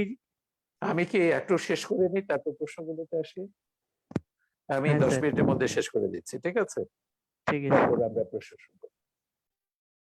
তো এই যে সংস্কৃতি, যেটা আমাদের বাঙালিত্বের যে সংস্কৃতি, এইটা কিন্তু রাজনৈতিক আন্দোলন আর সাংস্কৃতিক আন্দোলন 60-এর দশকে আমরা দেখলাম একাকার হয়ে যাচ্ছে, এবং লক্ষ্য একটাই, যে বাংলাদেশকে স্বাধীন করতে হবে। আমাদের শিল্পী, সাহিত্যিক, বুদ্ধিজীবীরা, লেখকরা লিখছেন, গল্প লিখছেন, উপন্যাস লিখছেন, কবিতা লিখছেন, প্রবন্ধ লিখছেন, গীতিকাররা, কম্পোজাররা গান লিখছেন, এবং যারা যেসব গানগুলো ছিল আমাদের সঞ্চয় শব্দ, আমাদের যেটা বিরাট, যেটা ভান্ডার, যেটা আমাদের সংস্কৃতি ভান্ডার, রবীন্দ্রনাথের গান, নজরুলের গান, অতুল প্রসাদ, বিজেন্দ্রলাল, এদের গানগুলো যেমন একইভাবে আমাদের অনুপ্রাণিত করেছে। ধনধান্যে পুষ্প ধরা বলো, রবীন্দ্রনাথের সেই গান তো আমাদের জাতীয় সঙ্গীত হওয়ার অনেক আগে থেকেই জাতীয় সঙ্গীত ঘোষিত হয়ে গেছিল, আমার সোনার বাংলা। এটা কিন্তু 71-এ না, এটা 66 সালে বঙ্গবন্ধু বলেছিলেন, বাংলাদেশ স্বাধীন হলে আমার সোনার বাংলা, আমি তোমায় ভালোবাসি, এটা আমাদের জাতীয় সঙ্গীত হবে। তো এইভাবে রবীন্দ্রনাথকে কেন্দ্র করে আমাদের মধ্যে একটা ঐক্য, যেটা হচ্ছে অসাম্প্রদায়িক বাঙালিত্বের চেতনা, যেটা ধর্মনিরপেক্ষতার বোধ, এইটা বাঙালির মনোজগতে, বিশেষ করে এই অঞ্চলের মানুষের মনোজগতে এটা বিকশিত হয়েছে। এবং এরই ধারাবাহিকতায় যখন ওই পাকিস্তানে নির্বাচন হলো 1970 সালে, এবং নির্বাচনে আওয়ামী লীগের একটা ভূমিধস বিজয় হলো, পাকিস্তানের সামরিক সরকার, ইয়াহিয়া সরকার ক্ষমতা হস্তান্তর করতে চাইলো না, এবং গণহত্যা চাপিয়ে দেওয়া হলো। তারপর তো আমাদের মুক্তিযুদ্ধ করার ছাড়া কোনো পথ ছিল না, এবং আমরা মুক্তিযুদ্ধ করেছি। ভারতের সার্বিক সহযোগিতা, ভারতের জনগণ, ভারতের সরকার, ভারতের সশস্ত্র বাহিনী, তাদের সার্বিক সহযোগিতায় আমরা 9 মাসের মুক্তিযুদ্ধে বাংলাদেশ স্বাধীন করেছি। মূল্যের কথা তো আগেই বললাম। এবং এই বাংলাদেশের সবচেয়ে বড় বৈশিষ্ট্য হচ্ছে সংক্ষিপ্ত সময়ে আমরা পৃথিবীর অন্যতম শ্রেষ্ঠ সংবিধানটি কিন্তু রচনা করেছিলাম, বঙ্গবন্ধু এবং তার সহযোগীরা। যে যে দেশে তখন শতকরা 85%-এরও বেশি মুসলিম জনগোষ্ঠী, এবং অর্থনৈতিক ভাবে ও শিক্ষার দিক থেকে অতটা অগ্রগামী দেশ নয় ইউরোপের মতো বা পশ্চিমের মতো, সেই দেশে তিনি 1972 সালে সংবিধানে রাষ্ট্রের অন্যতম মূলনীতি হিসেবে তিনি বলছেন গণতন্ত্র, সমাজতন্ত্র, ধর্মনিরপেক্ষতা এবং জাতীয়তাবাদ। এবং একই সঙ্গে ধর্মনিরপেক্ষতার গ্যারান্টি ক্লজ হিসেবে তিনি ধর্মের নামে রাজনৈতিক দল গঠনের উপর নিষেধাজ্ঞা আরোপ করেছিলেন সেই সংবিধানে, যেটা সমাজতান্ত্রিক শিবিরের বাইরে পৃথিবীর কোনো দেশ করতে পারেনি। আমেরিকা পৃথিবীর সবচেয়ে বড় গণতান্ত্রিক বা ধর্মনিরপেক্ষ গণতন্ত্রের দেশ, মানে প্রথম সংবিধান, আমেরিকার সংবিধান যেখানে ধর্মনিরপেক্ষতাকে যুক্ত করা হয়েছে। ফ্রেঞ্চ কনস্টিটিউশন সংবিধান দেখুন, লাইসিটে যেটা বলেছে, কঠোরভাবে ধর্মনিরপেক্ষতার কথা বলা হয়েছে। ভারত বিশ্বের সবচেয়ে বৃহত্তম ধর্মনিরপেক্ষ গণতন্ত্র, কিন্তু কোথাও সংবিধানে ধর্মের নামে রাজনীতির উপর নিষেধাজ্ঞা আরোপ করা হয়নি, যেটা বাংলাদেশে করা হয়েছিল। সোভিয়েত ইউনিয়ন এবং চীন বা পূর্ব ইউরোপের দেশগুলো ছাড়া, সমাজতান্ত্রিক দেশ ছাড়া অন্য কোথাও এটা সম্ভব হয়। আবার সমাজতান্ত্রিক দেশের সমস্যা হচ্ছে সেখানে তো গণতন্ত্র নেই। আমাদের এখানে গণতন্ত্র ছিল, সমাজতন্ত্র ছিল, ধর্মনিরপেক্ষতাও ছিল। তো সেইখানে এটাই হচ্ছে আমাদের সংবিধানের বৈশিষ্ট্য। দুর্ভাগ্যের বিষয় হচ্ছে ওই যে পাকিস্তানপন্থী যে রাজনৈতিক দলগুলো ছিল, ব্যক্তিরা ছিল, তারা পরাজিত হয়েছে, কিন্তু তাদেরকে তাদের রাজনীতিও নিষিদ্ধ করা হয়েছিল, কিন্তু মানুষগুলো তো ছিল এবং ষড়যন্ত্রটা অব্যাহত ছিল, যে কারণে 3.5 বছরের ভেতর বঙ্গবন্ধুকে, জাতির পিতা শেখ মুজিবুর রহমানকে সপরিবারে নৃশংসভাবে হত্যা করা হলো 71 পরাজয়ের প্রতিশোধ নেওয়ার জন্য। মুক্তিযুদ্ধের চেতনার যে সংবিধান, আমাদের অসাম্প্রদায়িক ধর্মনিরপেক্ষ সমাজতান্ত্রিক যে সংবিধান ছিল, সেইটিকে হত্যা করে সেখানে একটা পাকিস্তানিকরণ করবার জন্য, সংবিধানের সাম্প্রদায়িকরণ বা মৌলবাদীকরণ, আমি যেটাকে বলি পাকিস্তানিকরণ করবার জন্য এটা করা হলো। এবং বাংলাদেশের দুর্ভাগ্য হচ্ছে গত 50 বছরের ভেতর 75-এর পর থেকে বেশিরভাগ সময় দেশটা শাসন করেছে স্বাধীনতা বিরোধী ওই পাকিস্তানপন্থী মৌলবাদী সাম্প্রদায়িক অপশক্তি। হ্যাঁ, গত 12 বছর ধরে আওয়ামী লীগ একটানা ক্ষমতায় আছে। তার আগে 5 বছর শেখ হাসিনা, বঙ্গবন্ধু কন্যা শেখ হাসিনা ক্ষমতায় ছিলেন। বঙ্গবন্ধু মাত্র 3.5 বছর রাষ্ট্র পরিচালনার সুযোগ পেয়েছিলেন, কিন্তু সে সময় ছিল যুদ্ধ বিধ্বস্ত একটা দেশ, সম্পূর্ণভাবে যুদ্ধ বিধ্বস্ত। এবং তখনও সেই যুদ্ধ বিধ্বস্ত দেশটাকে পুনর্গঠনের ক্ষেত্রে ভারতের একটা বিশাল ভূমিকা রয়েছে। এবং গত 50 বছরে আমরা দেখেছি বাংলাদেশের উন্নয়নের প্রধান শরিক হচ্ছে ভারত। এবং আমরা এটাও লক্ষ্য করেছি, বাংলাদেশে আওয়ামী লীগ যখন ক্ষমতায় থাকে, বাংলাদেশের সঙ্গে ভারতের সম্পর্ক সবসময় বন্ধুত্বপূর্ণ থাকে। যখন বিএনপি, জামাত বা ওই পাকিস্তানপন্থীরা ক্ষমতায় থাকে, মৌলবাদী সাম্প্রদায়িক অপশক্তি যখন ক্ষমতায় থাকে, তখন ভারতের সঙ্গে নানা ছুতোয় বৈরিতা তৈরি হয়, পাকিস্তানের সঙ্গে নানা ছুতোয় বন্ধুত্ব করার আগ্রহ, বাংলাদেশের নানাভাবে পাকিস্তানিকরণ করার সমাজ, সংস্কৃতি, রাজনীতির এই প্রক্রিয়াগুলো আমরা দেখেছি। তবে দীর্ঘকাল পাকিস্তানি মোনাদের শাসনে থাকার ফলে এখনো মনোজগতে মৌলবাদের একটা বড় প্রভাব রয়ে গেছে, সাম্প্রদায়িকতা এখনো রয়ে গেছে, সাম্প্রদায়িক সহিংসতা থেকে এখন আমরা মুক্ত হতে পারিনি। আমাদের সংবিধানের 4 মূলনীতি ফিরিয়ে আনলেও, যেটা জিয়াউর রহমান বঙ্গবন্ধু হত্যার পর বাতিল করে দিয়েছিলেন, কিন্তু এখনো রাষ্ট্রধর্ম ইসলাম রয়ে গেছে, যার বিরুদ্ধে আমাদের নাগরিক আন্দোলন, নাগরিক লড়াই, নাগরিক সমাজের লড়াইটা চলছে। এবং আমরা সেই 72-এর সংবিধান পুনঃপ্রবর্তনের জন্য এখন আন্দোলন করছি, অসাম্প্রদায়িক ধর্মনিরপেক্ষ কল্যাণ রাষ্ট্র প্রতিষ্ঠার জন্য। এই লড়াই আমাদের অব্যাহত আছে। এবং এই সময়ের মধ্যে আপনারা দেখেছেন বাংলাদেশের বিস্ময়কর অগ্রগতি আর্থসামাজিক উন্নয়নের ক্ষেত্রে গত 12 বছরের যে ঘটনাগুলো ঘটেছে। আমরা আমাদের প্রতিবেশী দেশগুলো অনেক ক্ষেত্রে উন্নয়নের সূচকে কিভাবে এগিয়ে গেছি, এটা গত 2 বছর আগে অর্থনীতিবিদ অমর্ত্য সেন খুব বিশদভাবে এটা তার প্রবন্ধে ব্যাখ্যা করেছেন, বলেছে, উল্লেখ করেছেন। আমরা এগিয়ে যাচ্ছি, কিন্তু আমরা মনে করি যে অর্থনৈতিক উন্নয়নটা যথেষ্ট নয়, মানবিক উন্নয়নের সূচক আমাকে দিতে হবে।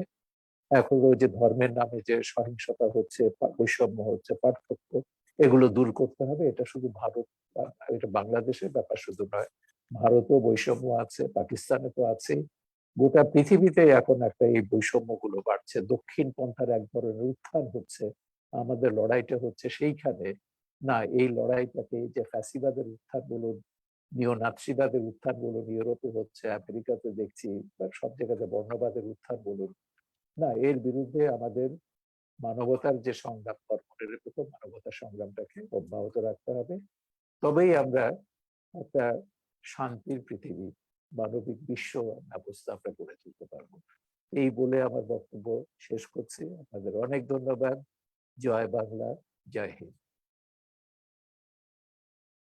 আর যদি কোনো প্রশ্ন থাকে, আমি এবার প্রশ্নের জন্য তৈরি আছি। অনেকে এখানে দেখলাম প্রশ্ন করতে চাইছেন, আমি একজনকে মানা করে বাধা দিয়েছিলাম। আপনি কি বলবেন প্রশ্নটা কি ছিল? যাতে ধর্ম নিয়ে কি একটা প্রশ্ন করেছিল? স্যার বলছিলাম ধর্ম কি, স্যার কি করে জানবো যে এটা আমরা যেমন জানি যে এটা মুসলমান ধর্ম, এটা হিন্দু ধর্ম, তো স্যার আমরা কি করে জানবো যে এটা হিন্দু ধর্ম, এটা মুসলমান ধর্ম? সেটাই হচ্ছে কথা, যে আমরা যখন পৃথিবীতে আসি কারোই কিন্তু কোনো ধর্ম থাকে না, তাই না? ধর্ম তারপর গ্রহণ করতে হয়। সেটা হিন্দুত্বকে, যেটা সনাতন ধর্মের মধ্যে আছে যে সব মানুষই সনাতন ধর্ম হিসেবে জন্মগ্রহণ করে, কিন্তু না, ধর্ম গ্রহণ করতে হয়। আপনি মুসলিম পরিবারে জন্মালেই যে মুসলমান হবে তা তো না। মুসলিম ধর্ম অনুশাসন গুলো, ধর্ম কতগুলো বিধান, ধর্মটাকে যদি আমরা ফেইথ অর্থে বলি, ফেইথটা হচ্ছে কতগুলো বিধান আপনাকে কঠোরভাবে মেনে চলতে হবে। সেটাকে স্যার, আমরা, স্যার তার মানে ধর্ম মানে কালচার? না, ঠিক কালচার না। কালচারের তো একটা আরো বড় জায়গা আছে। ধর্মটাকে আমি আরো অনেক সংকীর্ণ ভাবে দেখি। ধর্ম হচ্ছে আমি একটা বিশেষ সময় বিশেষ জাতিগোষ্ঠীর জন্য একটা নিয়ম প্রথা সমাজে প্রচলন করা হয়েছে। ধর্মীয় নেতারা করেছেন, নবীরা করেছেন বা ঋষিরা করেছেন, সন্ন্যাসীরা সাধুরা করেছেন, কতগুলো বিধিবদ্ধ নিয়ম। যেটা এই বিধিবদ্ধ নিয়মগুলো, এটা আমি যে ধর্মকে নেগেট করে দিচ্ছি তা নয়। হ্যাঁ, একটা সময় হয়তো এটা প্রয়োজন ছিল সমাজে একটা শৃঙ্খলার জন্য। মানুষ তো সেই আদি মানুষ থেকে যে সভ্য মানুষ হচ্ছে, তখন তো সভ্যতার কতগুলো তো নিয়ম তো মানতে হয়। তো সভ্যতার কতগুলো সামাজিক নিয়ম প্রথা মানতে গেলে সেটার জন্য ধর্মীয় পরিচয় দিলে সেখানে মানতে সুবিধা হয়। সেখানে একটা ঈশ্বর তৈরি করা হলে তিনি অলৌকিক হতে পারে, অলৌকিক ক্ষমতার অধিকারী, লৌকিক ক্ষমতার বাইরে। এইভাবে মানুষের ধর্মের ইতিহাসে এসে ভারতবর্ষে যদি একটা সনাতন ধর্ম যেটা বলা হয় বিশ্বের সবচেয়ে প্রাচীনতম ধর্ম, এটা কি ছিল? প্রকৃতি থেকে এসছে, প্রকৃতির বিকৃতি থেকে এসছে। যা কিছু আমরা ভয় স্যার, করছি সেটাকে মান্য করছি। আমরা বলুন। স্যার বিভিন্ন ধর্মে দেখেছি বিভিন্ন বিভিন্ন মানে কালচার ট্র্যাডিশন ফলো করা হয়। তো স্যার ওটা দেখে তো আমরা চিনতে পারি যে এটা মুসলমান ধর্ম, এটা হিন্দু ধর্ম, এটা খ্রিস্টান ধর্ম। ওটা করতে তো পারি, কিন্তু সবার আগে আমরা তো মানুষ। আমার কথা হচ্ছে, যে যে ধর্মে পালন করি না কেন, কিংবা আমার গায়ের রং যেরকমই হোক না কেন, আমার ভাষা যা হোক না কেন, চোখের রং যেমনই হোক না কেন, হ্যাঁ, কাটলে তো চামড়াটা কাটলে সেই একই রক্ত বেরোবে। তো সে মানব স্যার প্রজাতি একই রক্ত যেটা। বেরোবে স্যার, স্যার একই রক্ত বেরোবে, কিন্তু স্যার দুটো কালচার, স্যার দুটো কালচার যদি আলাদা আলাদা হয়, মানে একদম অপোজিট কালচার, তাহলে দুটো কালচার তো একই সঙ্গে কিভাবে থাকতে পারবে, এটা আমার জানার ছিল স্যার। এটার সম্প্রীতির অনেক উদাহরণ আছে, ভারতবর্ষেও আছে। ভারতবর্ষে আপনারা যখন, আমি এটা নিয়ে আমার অনেক কাজ আছে, যেটা ধরুন হিন্দু ধর্ম এবং মুসলমান ধর্ম দুটো প্রধান ধর্মের কথা যদি বলি, আমাদের মধ্যযুগে বিশেষ করে ভারতবর্ষে আপনারা জানেন যে ভক্তিবাদের একটা উত্থান হয়েছিল, এবং বাংলাদেশে বেঙ্গলে এটার প্রতিফলনটা আমরা দেখেছি শ্রী চৈতন্য দেবের ভেতর। এবং সেই সময়কার সাহিত্যের মধ্যে আপনারা দেখবেন এর উপরে যে সাহিত্য রচিত হয়েছে বৈষ্ণব প্রভাবে। এবং তার উৎকৃষ্ট উদাহরণ হচ্ছে চণ্ডীদাসের সেই বিখ্যাত উক্তি, শেক্সপিয়ারের জন্মে 200 বছর আগে যিনি লিখেছিলেন, শুনহ মানুষ ভাই সবার উপরে মানুষ সত্য, তাহার উপরে নাই। সব ধর্মের উপরে মানুষ হচ্ছে সত্য। এই কথাটা এই বেঙ্গলে বাংলার কবি লিখেছিলেন সেই 700 বছর আগে। তো তারপর থেকে আমাদের এখানে যেটা হচ্ছে, সেই সুফিরা যখন ইসলাম প্রচার করছেন, সেই ইসলামের মধ্যে একটা সমন্বয়ের ব্যাপার ছিল। হ্যাঁ, হিন্দু ধর্ম থাকবে, খ্রিস্টান ধর্ম থাকবে, বৌদ্ধ ধর্ম থাকবে, ঠিক আছে, তোমার কিছু আচার নীতি এগুলো মান্য করো। আমরা পরিবারের মধ্যে এগুলো মান্য করি না। নারী পুরুষের মধ্যে কিছু পার্থক্য থাকে না, লিঙ্গীয় পার্থক্য থাকে, তো ধর্মীয় পার্থক্য থাকতে পারে, কিন্তু সেটার জন্য মারামারি করতে হবে না। আমরা তো বাট স্যার, দুই ভাই হয়ে দুই একসঙ্গে তো পাশাপাশি থাকতে তো বাট স্যার কোনো হিউম্যানিটি, অসুবিধে নেই। স্যার হিউম্যানিটি তো আচ্ছা, এখন, স্যার আমরা হিউম্যানিটি তো আমাদের অনেক প্রশ্ন আছে, হ্যাঁ, আরো সবার হ্যাঁ, প্রশ্ন ঠিক নিতে আছে। হবে আমরা স্যার। পরে, হ্যাঁ আমরা, আচ্ছা ঠিক আছে, আমার মনে হয় তাপস যদি একটু পরিচালনা করে, না কে করবে? হ্যাঁ হ্যাঁ হ্যাঁ স্যার, আমি করছি পরিচালনা দাদা। করে। আমার স্যার শোনা একটা যাচ্ছে? স্যার আমার একটা কোশ্চিন ছিল। হ্যাঁ, হ্যাঁ, তাপস বলো। এক মিনিট একটু ওয়েট করুন, একটু ওয়েট করুন স্যার। আমার আমার বিশেষত আমার দিক থেকে একটা কিছু ছিল স্যার। ভারত বাংলাদেশ সম্পর্কের ভিতরে কয়েকটি বিষয় খুব গুরুত্বপূর্ণ। যেমন 1 নম্বরে যদি আমি বলি তিস্তা জলবন্টন চুক্তি, মানে এই নিয়ে শেখ হাসিনার একটা বেশ ভালো কথাও আছে। এখন ইলিশের সিজন স্যার, মানে ভারত যখনই ইলিশ চায় তখন শেখ হাসিনা জি তিনি বলেন যে তিস্তা জল আসলে সেখান পানি দিয়ে ইলিশ এমনি চলে যাবে। এই বিষয়টাকে আপনি যদি একটু ছুঁয়ে যান স্যার। দ্বিতীয়ত স্যার দেখুন, একটি বিষয়, এতক্ষণ বিরোধ, ধর্ম নিয়ে কথা হ্যাঁ, হচ্ছিল। আমি শেখাচ্ছে তিস্তা নিয়ে যখন কথা হচ্ছে, শুধু তিস্তা নয়, আমাদের যেটা হচ্ছে 54টা অভিন্ন নদী রয়েছে, যার উৎস ভারতে বা নেপালে বা কোনোটা চায়নাতে। সেখানে বাংলাদেশ হচ্ছে অববাহিকার দেশ, এটা তো বঙ্গীয় অববাহিকা বলা হচ্ছে, তো গ্যাঞ্জেস ডেল্টা এটা, এবং নদীগুলো এখানে এসে সাগরে মিশেছে। তো সেখানে উজানে যদি উপরের দিকে যদি কোনো বাঁধ দেওয়া হয়, নিচের দিকে দেশগুলো সেখান থেকে জল থেকে বঞ্চিত হয়, এটা খুব স্বাভাবিক। তো এগুলো কিন্তু পৃথিবীর বহু দেশ এই সমস্যাগুলো কিন্তু আলাপ আলোচনা করে মীমাংসা করেছে।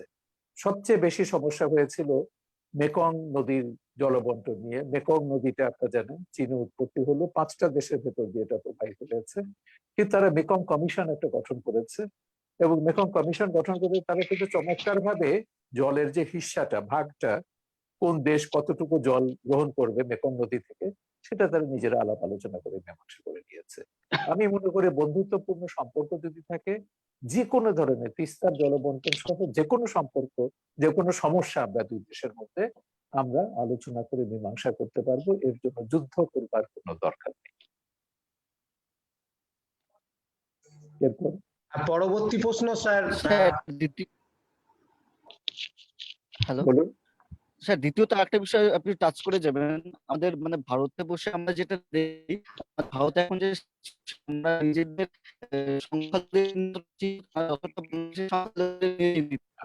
কথা কেটে যাচ্ছে আপনার, কথা আমি পরিষ্কার শুনতে পাচ্ছি না। হ্যালো স্যার, আপনার নেটওয়ার্কের প্রবলেম হচ্ছে, গৌরগোপালের নেটওয়ার্ক সমস্যা হচ্ছে। হ্যালো তারপর শুনতে পাচ্ছ? হ্যাঁ, তারপর যদি শুনতে পাও গৌরগোপালের প্রশ্নটা আমাকে বলো। স্যার, হ্যাঁ স্যার, আমার শোনা যাচ্ছে? আমি শুনতে পাচ্ছি তোমাকে। হ্যাঁ স্যার, পরবর্তী প্রশ্ন, আমি গৌরগোপালের প্রশ্নের আগে আসছি। একটা প্রশ্ন এসছে, 1947-এর বাংলা ভাগের সাংস্কৃতিক বাঙালির জীবনে অভিশাপ নাকি আশীর্বাদ? 1947-এর বাংলা ভাগ সাংস্কৃতিক না, জীবনে অবশ্যই এটা অভিশাপ। এটা কি করে আশীর্বাদ হতে পারে? যে পার্টিশন যেটা হয়েছে, পার্টিশনটার যদি লক্ষ্য করো তোমরা, সিরিল র্যাডক্লিফ কে ছিল? এই র্যাডক্লিফ একটা ইংরেজ আমলা ছিল, যা ভারতবর্ষের ইতিহাস ভূগোল সম্পর্কে, তার বিন্দুমাত্র মানুষ সম্পর্কে, সমাজ সম্পর্কে, সংস্কৃতি সম্পর্কে ন্যূনতম ধারণা ছিল না। একটা ব্রিটিশ আমলা এসে ম্যাপ একটা খুলে বসে এইভাবে একটা দাগ কেটে দিল যে এইটা পাকিস্তান, এটা ভারত। এই দাগ কাটতে গিয়ে কি দেখা গেল? উঠোনের মাঝখান দিয়ে বর্ডার চলে গেছে, দুই ভাইয়ের এক ভাই ওখানে ভারতীয় তাহলে হয়ে স্যার, গেল, এক ভাই পাকিস্তানি হয়ে গেল। তাহলে স্যার স্বাধীনতার পরে পাকিস্তানের আবির্ভাব, এটা তো বড় অভিশাপ হবে। নিশ্চয়ই, দেশভাগ তো এটা তো কখনো ঠিক ছিল না, কিন্তু এখন বাস্তবতা আবার কতগুলো আছে সেটা আমাদের মেনে নিতে হয়। আমি চাইলে এখন ইতিহাসের গতি পাল্টে ফেলতে পারবো না, বা এখনই পাল্টাতে পারবো না, ভবিষ্যতের কথা আমি জানি না। কারণ ভবিষ্যতে যদি ভারতের মানচিত্রটা যদি আপনারা দেখেন, স্যার এটা তো ধর্মের ভিত্তিতেই হয়েছে। কোনটা? এই স্যার, আমি ধর্মের পাকিস্তানের ভিত্তিতে, যে এইটাই পাকিস্তান প্রমাণ করেছে, ধর্মের ভিত্তিতে যদি কোনো রাষ্ট্র হয় সেটা আর্টিফিশিয়াল, কৃত্রিম হবে, সেটা কখনো টিকতে পারে না। এইটা পাকিস্তান হচ্ছে তার সর্বোৎকৃষ্ট উদাহরণ। আরবি ভাষাভাষী 21টা দেশ আছে মধ্যপ্রাচ্যে, ইসলাম ধর্ম অনুসরণ করবে, একই ভাষায় কথা বলে 21টা দেশ। কেন সেখানে? কারণ সেখানে ওই জাতিগত পরিচয়টা সেখানে আলাদা। মিশরীয়রা আলাদা জাতি, ইয়েমেনেরও আলাদা জাতি, আরবরা আলাদা জাতি, জর্ডানিয়ানরা আলাদা জাতি। এই জাতিগত পরিচয় তারা আলাদা হয়েছে। ইথিওপিয়ানরা আলাদা জাতি, সুদানিজরা আলাদা জাতি, ওদিকে ইউনিশিয়ানরা আলাদা জাতি। এই জাতিগত পরিচয় ধর্ম পরিচয়ের অনেক উপরে, আমি যেটা আগেই বলেছি। সেই কারণে আমাদের এখানে যেটা হচ্ছে, হ্যাঁ, একটা মীমাংসা হতে পারে যদি ইউরোপ যদি এক হতে পারে। এখন আমাদের এই দক্ষিণ এশিয়ার দেশগুলো কেন একটা ফেডারেল কাঠামোর মধ্যে আসতে পারবে না? এটা অনেক রাষ্ট্রবিজ্ঞানীর চিন্তার মধ্যে আছে, বা অনেকেই এটা নিয়ে আলাপ আলোচনা করছেন। আমি ব্যক্তিগতভাবে এই মত সমর্থন করি। হ্যাঁ, ইউরোপ যদি এত বছর যুদ্ধ করেছে, এক একটা দেশ, ফ্রান্সের সঙ্গে জার্মানির যুদ্ধ দেখুন, ফ্রান্সের সঙ্গে ইংল্যান্ডের যুদ্ধ দেখুন, বা অন্য প্রতিবেশী দেশগুলোর সঙ্গে দেখুন, স্পেনের যুদ্ধ হচ্ছে, ইটালির সঙ্গে। এই দেশগুলো তো কিন্তু এখন তো একটা ইউনিয়নের মধ্যে এসে গেছে। এসছে কেন? একটা সভ্য জাতি তারা।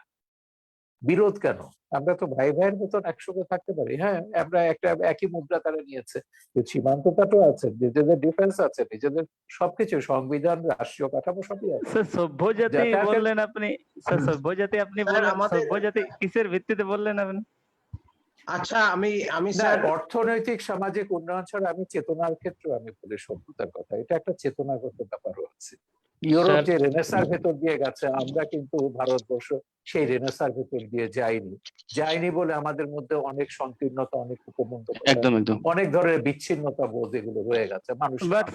বাট স্যার ওই যে বর্তমান ডেভেলপমেন্ট যে হচ্ছে, ইকোনমিক ডেভেলপমেন্ট বা চেতনার ডেভেলপমেন্ট, সব তো স্যার মানে পরিবেশকে নষ্ট করছে একমাত্র। আমাদের যে মানসিকতাটা আছে সেটাও নষ্ট করছে, যে আমাদের মধ্যে যে ইমোশনালি যে ভাবটা আছে সেটাও নষ্ট করছে। ওটা আমরা অন্য প্রসঙ্গে পরিবেশকে তো চলে যাচ্ছি, আমরা পরিবেশকে অন্য পুরা নষ্ট প্রসঙ্গে চলে করছে। যাচ্ছি, সেটা আরেকটা সেমিনার হতে পারে হ্যাঁ ওটা নিয়ে। সভ্যতা স্যার, কি করে পরিবেশকে বিপন্ন করছে, আমার মনে স্যার হয় আমার ভারত আমার বাংলাদেশ কথা শুনতে সম্পর্কের পাচ্ছেন? মধ্যে নাই। হ্যাঁ, শুনতে পাচ্ছি। স্যার আমি ভারত থেকে বলছি। এই ক্যারিটা বলুন। কি? স্যার আমার হ্যাঁ, একটা বলুন কোশ্চেন ছিল, প্রশ্ন ছিল। বলুন বলুন বলুন। স্যার আপনি যেটা একটু আগে বললেন যে 54টা দেশ, 54টা রিভার আমাদের ভারত ও বাংলাদেশের মধ্যে শেয়ার অভিন্ন হয়। নদী। হ্যাঁ। হ্যাঁ, কমন রিভার আছে। তো স্যার আমি একটু আপনার এই বিষয়ে আলোকপাত চাচ্ছিলাম, যে একটু যদি ডিসকাস করেন ভালো হবে।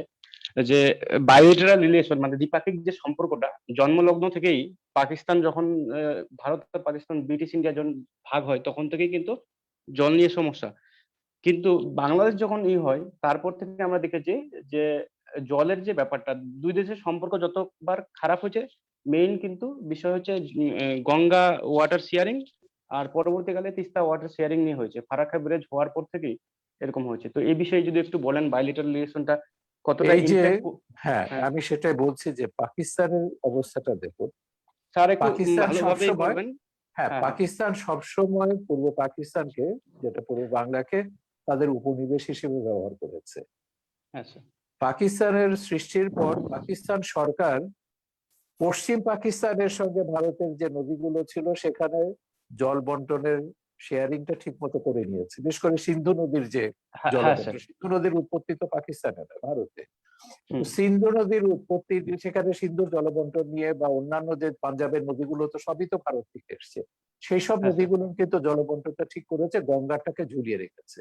কারণ হ্যাঁ স্যার। গঙ্গাটা হচ্ছে, এটা পূর্ব বাংলা, এটা পূর্ব বাংলার হেডেক, এটা পাকিস্তানের হেডেক না। পাকিস্তান কখনো পূর্ব বাংলাকে নিজের দেশ মনে করে, এটা উপনিবেশ। একদম একদম স্যার, কারণ তারপর কাশ্মীর বাংলাদেশ কাশ্মীর। হওয়ার পরে, বাংলাদেশ হওয়ার পরে আরে স্যারকে যখন বলতে দে। ইন্দিরা মুজিব শীর্ষ বৈঠক হলো, সেখানে সবার আগে জলবন্টনের ব্যাপারে কথা হয়েছে এবং অভিন্ন নদীগুলো জলবন্টনের জন্য জয়েন্ট রিভার কমিশন গঠন করা হয়েছে। এটা ইন্দিরা মুজিব চুক্তির ফলে।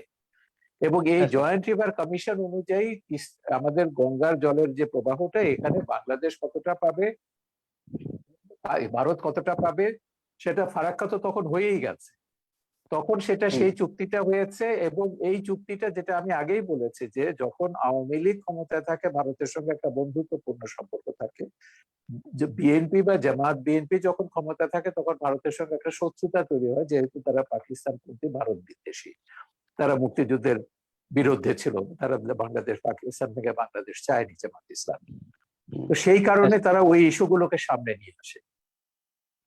1996 সালে বঙ্গবন্ধুর কন্যা যখন ক্ষমতায় এলেন, হুম।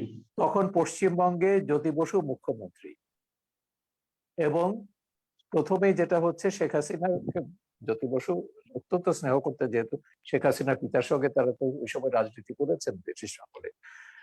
তো তখন প্রধানমন্ত্রী শেখ হাসিনা জানেন যে বিষয়টা দিল্লির থেকে মীমাংসা হতে হবে, দিল্লির, কিন্তু তারা জানেন যে পশ্চিমবঙ্গকে টপকে এখানে দিল্লিতে যাওয়া যাবে না, কারণ ভারতের সংবিধানে তো এগুলো কতগুলো তো সমস্যা আছে, তো এক দেশের জলবন্টনের ব্যাপারে রাজ্যগুলোর মধ্যে কতগুলো নিয়ম নীতি আছে। তিনি হ্যাঁ স্যার। সেখানে বিশেষ দূত পাঠালেন, জ্যোতি বসুর সঙ্গে কথা হলো, এবং জ্যোতি বসু বললেন, আমি গঙ্গার যে ন্যায্য যেটা জল, যেটা হিস্সা, সেটা আমি বাংলাদেশকে দেওয়ার পক্ষে, কিন্তু দিল্লির কাছ থেকে আমার কতগুলো প্যাকেজ পাওনা রয়েছে, এগুলো একটু আদায় করতে হবে। তো এটা হচ্ছে কূটনীতির ব্যাপার। সেই সময় যখন আলোচনা চলছে, তখন বিএনপি বিরোধী দলে ছিল, বিএনপি তখন বলেছিল যে 37,000 কিউসেক জলের নিচে যদি 1 ফোঁটাও কম আনা হয়, এই চুক্তি আমরা মানব না। ঠিক শেখ ঠিক। হাসিনা গিয়ে তো 43,000 কিউসেক জল এনেছেন। তো সেইটা হচ্ছে বন্ধুত্বপূর্ণ সম্পর্ক থাকলে দুই দেশের মধ্যে আপনি অনেক কিছুই, উইন উইন সিচুয়েশনে আপনি সমস্যাগুলো মীমাংসা করতে পারেন। এখানে হার জিতের ব্যাপার না, দুই হ্যাঁ স্যার। পক্ষেরই। হ্যাঁ, এটাকে আমরা বলি যে উইন উইন সিচুয়েশন। এটা আওয়ামী লীগ ক্ষমতা থাকলে এটা সম্ভব, এটা বিএনপি জামাত ক্ষমতা থাকলে এটা সম্ভব না। থ্যাংক ইউ বোঝাতে স্যার, থ্যাংক ইউ। পেরেছি? একদম স্যার। স্যার এই বিষয়ে আমি সবাইকে বলছি, স্যারকে বলতে দেবেন, কেউ মাঝখানে ডিস্টার্ব করবেন না, প্রয়োজন আপনারা লিখে প্রশ্ন জানান। স্যারের কাছে একটা বলুন। জানার বিষয় ছিল স্যার, ভারতে এখন অতি সাম্প্রতিক সময় সিএএ অর্থাৎ সিটিজেন অ্যামেন্ডমেন্ট অ্যাক্ট অথবা এনআরসি পরিচিত নাম। তো এই দুটো নিয়ে খুব চর্চা চলছে। যেহেতু ভারত বাংলাদেশ সম্পর্কের বিষয়ে এটা একটা প্রভাব করতে পারে বলে ধারণা, সেটা কিভাবে প্রভাবিত করেছে যদি একটু আলোচনা করেন স্যার। স্যার, আমি একটু NRC এটা যেটা সম্বন্ধে হচ্ছে এটার ব্যাপারে স্যার, আমি মনে করি ইন্দিরা মুজিব যে চুক্তি সেটা দুই দেশকে মান্য করতে হবে।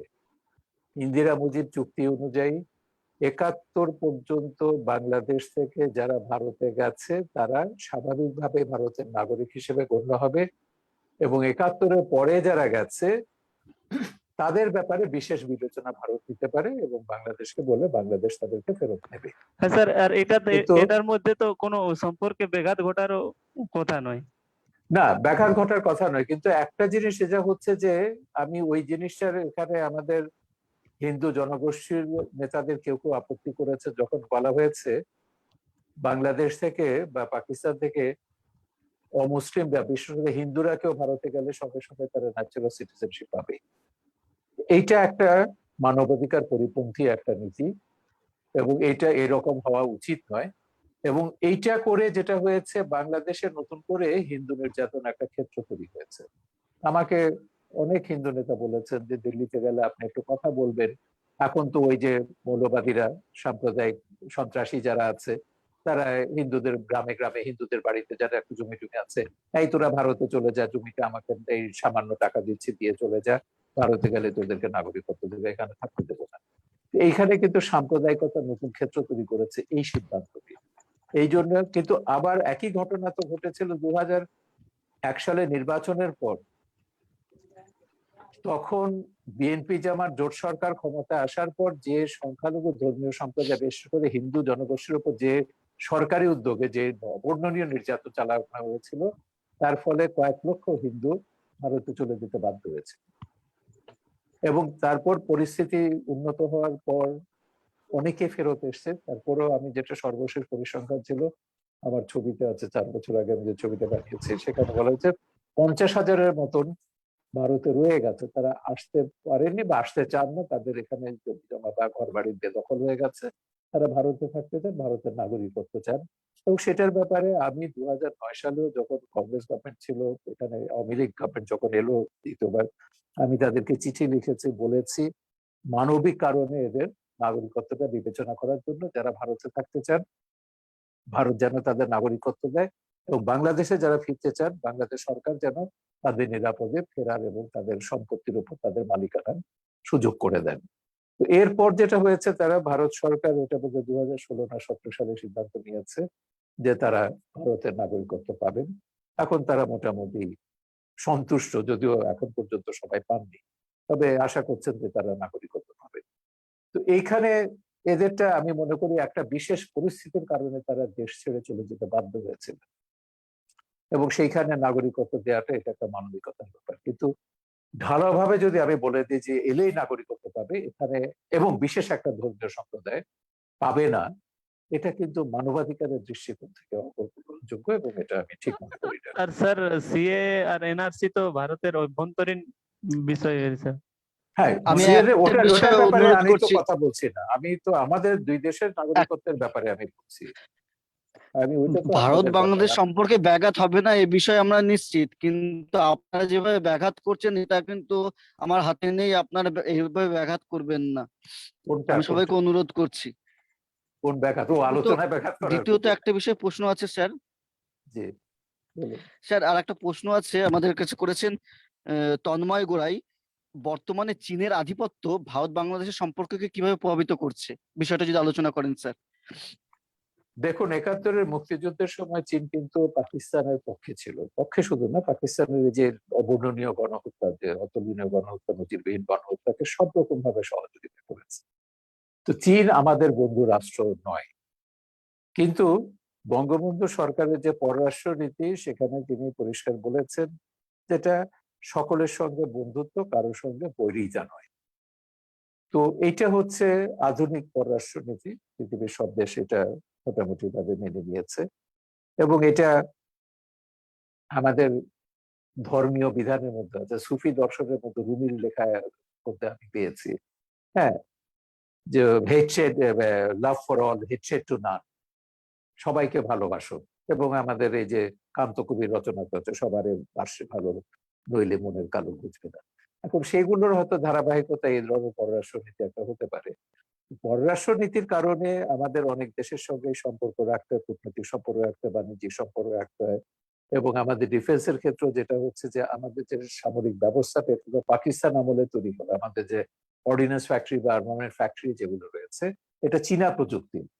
ভারতের যে অর্ডিন্যান্স ফ্যাক্টরি গুলো আছে, অস্ত্র যেগুলো বানায় সেটা হচ্ছে শুরু হয়েছিল সোভিয়েত প্রযুক্তির দ্বারা। সুতরাং অস্ত্র কিন্তু দুটো আলাদা।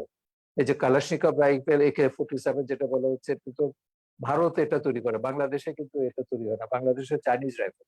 যুদ্ধের সময় এটা পরিষ্কার ভাবে আমরা বুঝে গেছি যুদ্ধ করার সময় যে ভারত একরকমের রাইফেল ব্যবহার করছে, আমরা যারা পাকিস্তানের রাইফেল দেখে অভ্যস্ত আমরা একরকমের রাইফেল, ভারতের রাইফেল আমাদের পরিচিত হতে পেরেছে। সেই ক্ষেত্রে অবশ্য কমন ব্যাপার ছিল। তো এগুলোর ক্ষেত্রে যেটা হচ্ছে চীনের সঙ্গে একটা সম্পর্ক আছে, এগুলো থাকবে, কিন্তু আমরা এটা কখনো ভুলে যেতে পারি না, ভুলবো না। আমাদের জন্ম মুহূর্তে বাংলাদেশ সৃষ্টির পেছনে কোন দেশটি সবচেয়ে বেশি ভূমিকা রেখেছিল সহযোগিতার ক্ষেত্রে এবং কোন দেশটি সবচেয়ে বেশি শত্রুতা করেছে। চীন কিন্তু বঙ্গবন্ধুর হত্যার আগ পর্যন্ত বাংলাদেশকে স্বাধীন রাষ্ট্র হিসেবে স্বীকৃতি দেয়নি, এই কথাটা কিন্তু আমরা ভুলে যাইনি। এবং এটাও আজকে একটা প্রচন্ড উদ্বেগের বিষয় আমাদের যে বিশ্বব্যাপী বিশেষ করে এশিয়াতে চীন যেভাবে তার সামরিক অর্থনৈতিক আধিপত্য না সামরিক আধিপত্য বিস্তার করতে চাইছে, এটা নিয়ে ভারত চীন আমাদের সবারই উদ্বিগ্ন হওয়ার যথেষ্ট কারণ আছে। এবং চীন বহুবার চেষ্টা করেছে বঙ্গোপসাগরে আমাদের যে সোনাদিয়া দ্বীপ আছে সেখানে একটা সামরিক ঘাঁটি করবার জন্য। এটা শেখ হাসিনা সরকার প্রথম থেকেই তিনি বলেছেন না, বঙ্গোপসাগরে আমরা কোনো পরাশক্তিকে ঢুকতে দেবো না। এবং যে কারণে চীন বার্মার সঙ্গে এত বন্ধুত্বপূর্ণ সেটা সম্পর্কটা করেছে ওই যে রোহিঙ্গাদের ব্যাপারে যেমন 16 আনা সমর্থন করছে চীন মায়ানমারকে, ওটার একটাই কারণ হচ্ছে ওই ডিপ সি পোর্টটা তারা আকিয়াব বন্দরের কাছে, যে আরাকান রাজ্যে যে আকিয়াব বন্দর আছে ওটার পাশে তারা ডিপ সি পোর্টটা করতে চাইছে এবং মূলত একটা সামরিক ঘাঁটি স্থাপন করতে চাইছে বঙ্গোপসাগরে তাদের আধিপত্য প্রতিষ্ঠার জন্য। সো এটার ব্যাপারে শেখ হাসিনার একটা কঠোর অবস্থান আছে, চীন বা আমেরিকা কাউকে তিনি বঙ্গোপসাগরে ঢুকতে দেবেন না। অন্তত বঙ্গোপসাগরের তো অধিকাংশ কর্তৃত্ব এটা আন্তর্জাতিক আদালতে মীমাংসা হয়েছে বাংলাদেশের, ভারতের অংশ আছে, মায়ানমারের অংশ আছে, কিন্তু বেশিরভাগটা জিওগ্রাফিক্যালি এটা বাংলাদেশের হিস্সায় পড়েছে। কিন্তু অন্য যে বিষয়গুলো আছে সেটা নিয়ে হ্যাঁ টানাপোড়েন তো আছেই। চীনের কাছ থেকে সাবমেরিন কিনলে ভারত অসন্তুষ্ট হয়, তারপর ভারত যদি আমাদের ভ্যাকসিন যদি পর্যাপ্ত দিতে না পারে চুক্তি অনুযায়ী এবং যৌক্তিক কারণও আছে না দেওয়ার, তখন ভারতের চীনের কাছে আমাদের যেতে হবে ভ্যাকসিনের জন্য। এগুলো হচ্ছে সাময়িক ব্যাপার, এগুলো বৈষয়িক কূটনীতির ক্ষেত্রে এগুলো উত্থান পতন বা দোলাচল এটা চলতে থাকবে। এবং সম্পর্ক চীনের সঙ্গে আমাদের ঐতিহাসিক একটা সম্পর্ক তো আছে, আপনারা জানেন অতীশ দীপঙ্কর আমাদের সে বিক্রমপুরের তিনি চীন গিয়েছিলেন বৌদ্ধ ধর্ম প্রচার করবার জন্য বা বৌদ্ধ ধর্মকে এখানে আনার জন্য। তো এগুলোর একটা ঐতিহাসিক সম্পর্ক সেটা ছিল, সেটা ঠিক আছে, কিন্তু আমাদের বাংলাদেশের ইতিহাসের সঙ্গে চীনের যে ভূমিকা ভারতের ভূমিকা দুটো হচ্ছে সম্পূর্ণ দুই বিপরীত মেরুতে, একটা হচ্ছে সহযোগিতার, একটা হচ্ছে বৈরিতার। আমরা কিন্তু সেটা কখনো ভুলে যাইনি বা ভুলে যাবো না। বাংলাদেশ যতদিন থাকবে কারা আমাদের বন্ধু ছিল 71 সালে জন্ম মুহূর্তে, কারা আমাদের শত্রু ছিল সেটা আমাদের মনে রাখতে হবে। Hello sir. অসাধারণ স্যার। বর্ডারের হ্যালো স্যার। বর্ডারের দুই প্রান্তে থেকেও যে বাঙালি সত্তা এক আছে, প্লিজ ডিস্টার্ব করবেন না স্যার। বর্ডারের দুই প্রান্তে থেকেও আমাদের বাঙালি এটা সত্তা তো এক আছে, তার বর্ণনা আপনার বর্ণনায় খুব সুন্দর ধরা পড়ছে। স্যার আমি একটা এটা প্রশ্ন বলি, হচ্ছে, একটা ফুলচাঁদ এই মাহাতো প্রসঙ্গে বলছে, এখানে আমি একটা উদ্ধৃতি দিতে চাইছি। গীতা মুখার্জি একজন কমিউনিস্ট নেত্রী, আমার বড়দার বন্ধু ছিলেন, আপনারা জানেন, অনেককাল আইনসভার আপনাদের লোকসভার সদস্য ছিলেন। গীতা দিয়ে একটা অসাধারণ কথা আমাকে বলেছিলেন এই পার্টিশন নিয়ে, যে রাজনৈতিক কারণে আমরা দেশটাকে দুটুকরো করতে পারি, কিন্তু আমরা যে দুপাশে যে বাঙালি আছে আমরা হৃদয়কে তো ভাগ করতে পারি না। আমাদের হৃদয় তো এক, আমাদের একই ইতিহাস, আমাদের একই ঐতিহ্য, একই সভ্যতার উত্তরাধিকারী আমরা। এবং ধর্ম বললেও সেই ধর্ম তো একই ধর্ম, তো সেটা একই ধর্ম, যেটা আমি বলছি হিন্দু ধর্ম বলুন, মুসলমান ধর্ম বলুন, এটা কি পাকিস্তান আমলে ইসলাম এসছে নাকি? বা ভারতবর্ষ তো ওইভাবে তো হিন্দুর ইসে তো সেভাবে ছিল না, হিন্দু ধর্মের আগেও এখানে ধর্ম ছিল।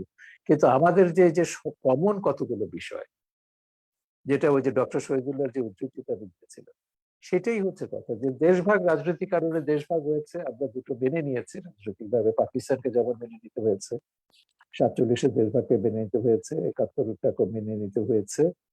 কিন্তু যেটা আমি বললাম, যে তারপরও সমঝোতার আরো কাছাকাছি আসার অনেক সুযোগ আছে আমাদের।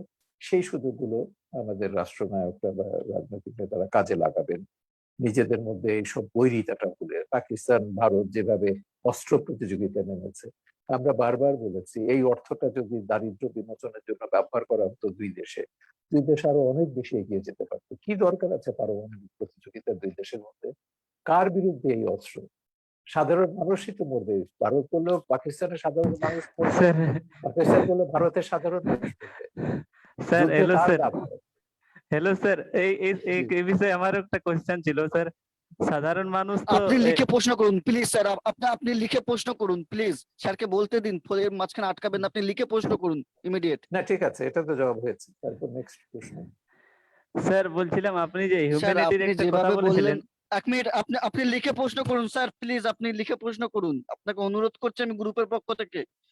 স্যার, লিখে প্রশ্ন করলে তো স্যার তো দেখতে পাচ্ছে না। স্যার আরেকটা, আচ্ছা, বর্গপালকে জানিয়ে দিন। ঠিক আছে। আমরা বলে আমরা রিড করে শোনাবো স্যারকে। হুম। তারপর বলছি নেক্সট স্যার, প্রশ্ন। ফুলচাঁদ মাহাতো জানতে চাচ্ছি, আপনি যে বললেন আপনি যে বললেন ভাষার আত্মিকতা, কিন্তু এই বর্ডার যে সমস্যা সেখানে আমাদের যে বিভেদ করেছে, সেখানে ছিটমহল একটা সমস্যা তৈরি করেছিল। সেই ছিটমহলের চুক্তি হয়েছে আমরা জানি, কিন্তু তার মানে বর্তমান অবস্থা বা এই ছিটমহলকে আদৌ সমস্যা করছে কিনা, এই বিষয়ে যদি একটু ডিটেলস আলোচনা করেন স্যার। ফুলচাঁদ মাহাতো ডিটেল না, জানতে চেয়েছে। খুব সমস্যা, খুব সময় বেশি নেই, আমি ডিটেল না খুব সংক্ষেপে বলছি যে ছিটমহল সমস্যা, কিন্তু এটা তো যখন থেকে দেশ ভাগ হয়েছে, আমি প্রথমে বলেছি, খুব কৃত্রিম ভাবে এই বিভাজনটা হয়েছে, কোনো নিয়ম মানা হয়নি অন্যান্য দেশের সীমানা নির্ধারণের ক্ষেত্রে যেটা হয়।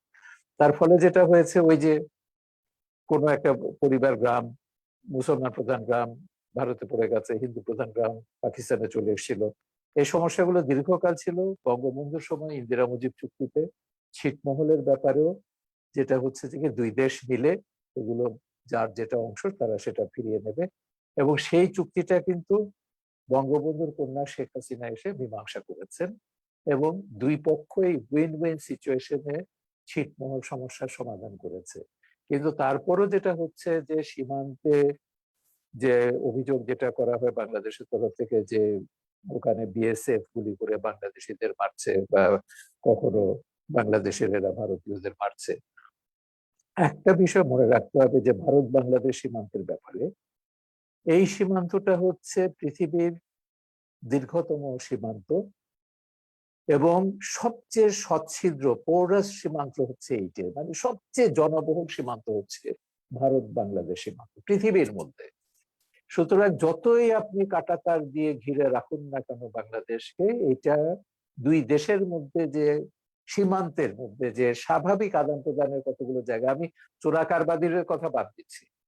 আচ্ছা, আমার ভাই রয়ে গেছে ওই পারে, এ পারে, আমি আমার বিয়েতে, মেয়ের বিয়েতে, ছেলের বিয়েতে আমার ভাই আসবে না, তাকে পাসপোর্টের জন্য কলকাতায় বা দিল্লি দৌড়তে হবে, নাকি ঢাকায় আসতে হবে ভিসার জন্য? কি দরকার? চিরকাল তো এগুলো তো শত শত বছর ধরে তো আমাদের এই আদান প্রদান গুলো হচ্ছিল। এইটা কিন্তু সীমান্তের স্বাভাবিক বাণিজ্য কিছু আছে, যেটা হচ্ছে এই একেবারে ত্রিপুরা থেকে শুরু করে পশ্চিমবঙ্গ পর্যন্ত এগুলো সীমান্ত ছোটখাটো ট্রেড। আমি হয়তো 5 কেজি সুপুরি ওখানে শিলংয়ে বাজার পাচ্ছে না, তাকে এই বর্ডারটা ক্রস করলে এখানে একটু বিক্রি করার সুযোগ পাবে, বা এখানে কিছু তৈরি হয়েছে ঢাকায় আনার সুযোগ নেই, ওপারে গেলে তার বিক্রির সুযোগ আছে। বর্ডার ট্রেড গুলো, ন্যাচারাল ট্রেড গুলো, এগুলো তো স্বাভাবিক নিয়মে চলেছে, এইখানে বাধা দেওয়ার কোনো প্রয়োজন আছে বলে আমি মনে করি না। কিন্তু চোরাচালানি, এটাকে আটকাতে হবে, কিন্তু চোরাচালানির চেয়েও বেশি উদ্বেগজনক বিষয় এখন যেটা হয়ে গেছে, সেটা হচ্ছে আন্তদেশীয় সন্ত্রাস আদান প্রদান, সন্ত্রাসীদের যাওয়া আসা। যে বাংলাদেশে একটা ঘটনা ঘটিয়ে ভারতে গিয়ে আশ্রয় নেওয়া, সন্ত্রাসী কর্মকাণ্ড, এখানে তো জঙ্গি মৌলবাদীদের তো তৎপরতা অনেক বেড়েছে, এবং পশ্চিমবাংলা তো এদের যে ঘাঁটিগুলো আছে অনেক জায়গাতে এগুলো প্রমাণ পাওয়া গেছে। বর্ধমান বোমা বিস্ফোরণের ঘটনা বা শিলংয়ের ঘটনা তো আপনারা জেনেছেন। এগুলো কঠোরভাবে নিয়ন্ত্রণ করতে হবে, এবং এগুলো নিয়ন্ত্রণ করতে গেলে অনেক সময় কিছু কিছু অপ্রিয় ঘটনা ঘটে যাচ্ছে, দুর্ভাগ্যজনক ঘটনা ঘটে যাচ্ছে, ফেলানির মতন করুণ ঘটনা, মর্মন্তুদ ঘটনা ঘটে যাচ্ছে, অনেক সময় নিরীহ মানুষকে জীবন দিতে হচ্ছে। তা আমি মনে করি এই বিষয়গুলো দুই দেশের, আমাদের যারা সীমান্ত রক্ষার দায়িত্বে যারা আছেন, বাংলাদেশে বিজেপি আছে আর ওখানে বিএসএফ আছে, তাদের কর্মকর্তারা যদি প্রতিনিয়ত ফ্ল্যাগ মিটিং করে, যে কোনো একটা ঘটনা ঘটলে একটা ফ্ল্যাগ মিটিং করে নিষ্পত্তি করে ফেলা স্থানীয়ভাবে, একেবারে দিল্লি পর্যন্ত বা ঢাকা পর্যন্ত এটাকে না পাঠিয়ে, আমি মনে করি কাজটা অনেক সহজ হয়ে যাবে। এবং আমি মনে করি আরো বেশি যদি কোনো ডিসপিউট যদি থাকে, হ্যাঁ ঠিক আছে, সেখানে লোকালি একটা আদালত বসিয়ে সেখানে সেটা মীমাংসা করতে হবে। ভ্রাম্যমাণ ম্যাজিস্ট্রেসি থাকতে পারে দুই দেশের, কিন্তু ওই যে আটকে রাখা, এখান থেকে ওখানে গেলে আটকে রাখবে বা ওখান থেকে এখানে আটকে রাখবে, তাই এই অমানবিক দিকগুলো আমি মনে করি দুটো বন্ধু প্রতিম দেশ চেষ্টা করলে, এগুলো সদিচ্ছা থাকলে এইসব সমস্যাগুলো আমরা দূর করতে পারবো। স্যার, আপনার আলোচনায় এসছে দক্ষিণপন্থা রাজনীতি একটা উত্থান হচ্ছে।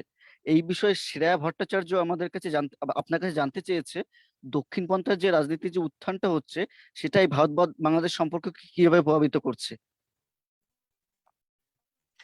এটা তো করছেই, এটা স্বাভাবিকভাবে।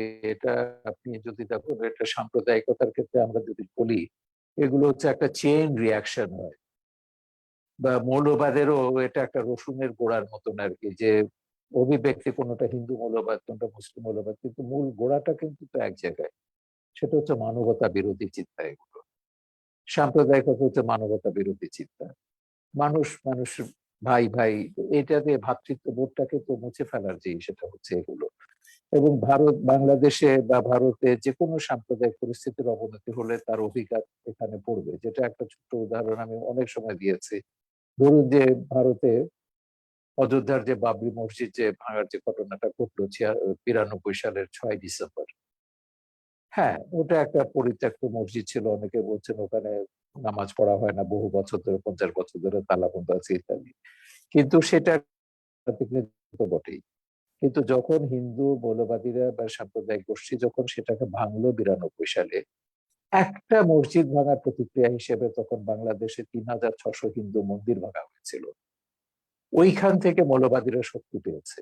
এই যে কদিন আগে মামুনুল হক বলে এক দুর্বৃত্ত, মৌলবাদী দুর্বৃত্তকে সরকার গ্রেপ্তার করেছে, তার পিতা আজিজুল হক আরেক মৌলবাদী দুর্বৃত্ত, সে তখন বলেছিল ওই বাবরি মসজিদ ভাঙার প্রতিক্রিয়া হিসেবে এখানে যে ইসলাম নামক বৃক্ষটির গোড়ায় পানি না রক্ত ঢালতে হবে। এ রক্ত কাদের রক্ত? এ রক্ত হচ্ছে অমুসলিমদের রক্ত, এবং সেইটাই তারা তখন করতে চেয়েছিল। এবং সেই সময় ক্ষমতায় ছিল বিএনপি, রাষ্ট্রীয় ইন্ধন তারা পেয়েছে, জামাতের সমর্থন নিয়ে বিএনপি তখন সরকারে। এবং সেই সময় আমি প্রথমে এটা পার্লামেন্টে যখন এটা তোলা হয়েছিল 3600 মন্দির, আমার বিশ্বাস হয়নি, আমার কাছে মনে হয়েছে এটা অতিরঞ্জিত। কিন্তু আমি তখন উপদ্রুত এলাকাগুলো ঘুরে দেখেছি, বিশেষ করে সবচেয়ে খারাপ এলাকা ছিল ভোলা, আমাদের দক্ষিণাঞ্চলের একটা জেলা, উপজেলা। তো সেখানে আমি গিয়ে দেখেছি না, ঘটনাটা অতিরঞ্জিত নয়। কারণ বাংলাদেশের সম্পন্ন পরিবার, হিন্দু সম্পন্ন পরিবার, প্রত্যেকের বাড়িতে গ্রামে একটা করে মন্দির আছে, এবং সেগুলো ভাঙা হয়েছে, ধ্বংস করা হয়েছে, প্রতিমা বিগ্রহ এগুলো ভাঙা হয়েছে, বাড়ি ঘরে আগুন দেওয়া হয়েছে। তো এইটাই হচ্ছে অভিঘাত। যে গুজরাটে যে ম্যাসাকারটা হয়েছিল তার এরই কিন্তু ধারাবাহিকতা 2001 সালে এখানে যখন নজিরবিহীন একটা হিন্দুদের উপর একটা নির্যাতন শুরু হলো, সেটাকে একটা প্রতিক্রিয়া আমরা দেখলাম গুজরাটে মুসলমানদের উপর একটা হামলা হয়েছে, এবং মুসলমানদের ঘর বাড়ি জ্বালিয়ে দেওয়া হয়েছে, হত্যা করা হচ্ছে। তো এগুলো তো প্রতিক্রিয়া, পার্শ্ব প্রতিক্রিয়া এগুলো তো পাকিস্তানে, ভারতে, বাংলাদেশে যেখানে হোক তার অভিঘাত হবে। সেই জন্য আমরা বলছি যে আমাদের দেশের সরকার এবং নাগরিক সমাজ, বিশেষ করে তরুণ সমাজ, আপনাদের মতন তরুণরা যারা আছে, এই ছোটখাটো তুচ্ছ বিষয়গুলো যাতে কেউ গুজব ছড়িয়ে বা অতিরঞ্জিত না করে প্রচার করতে পারে, এই বিষয়ে সবচেয়ে বেশি সতর্কতা দরকার।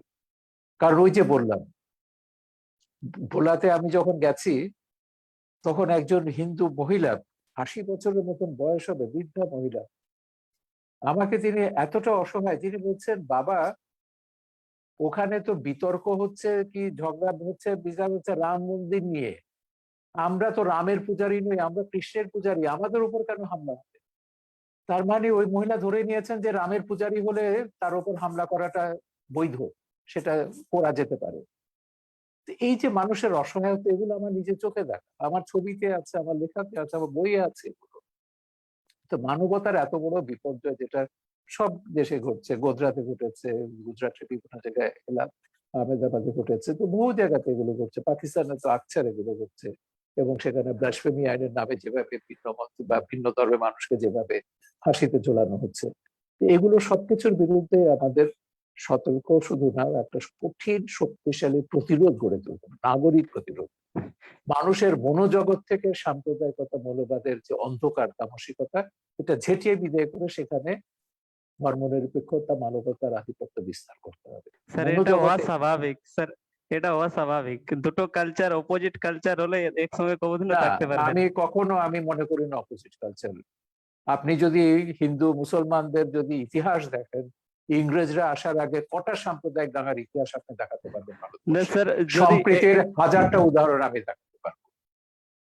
ইংরেজরা একই- এসেছে, হিন্দুকে বেশি করে হিন্দু বানিয়েছে, মুসলমানকে বেশি করে মুসলমান বানিয়েছে, ওহাবিরা এসছে, তারপর তারা বেশি করে এগুলোকে রাজনৈতিক ইসলাম, স্যার রাজনৈতিক ধর্ম, একটু সেটার কারণে ধরে নিন মানুষের মধ্যে কিছু। স্যার, একটু ধরে এক জায়গাতে দুটো একজন হিন্দু আছে, একজন মুসলমান আছে, যদি আর হিন্দু গরুকে পূজা করে আর মুসলমানটাই গরুটাকে খায়, তাহলে কি করে হিন্দু মেনে নিবে যে আমার গরুটাকে, আমার মানে যাকে আমি পূজা করি ওটাকে খাবে? গরু, হ্যাঁ, গরু খাওয়া নিয়ে তো এখন এই যে ডাক্তার আমাকে কদিন আগে মানা করে দিয়েছে, আমার কিডনির প্রবলেম হচ্ছে, এখন গরু, খাসি, ছাগল কিচ্ছু খাওয়া যাবে না, নো রেড মিট।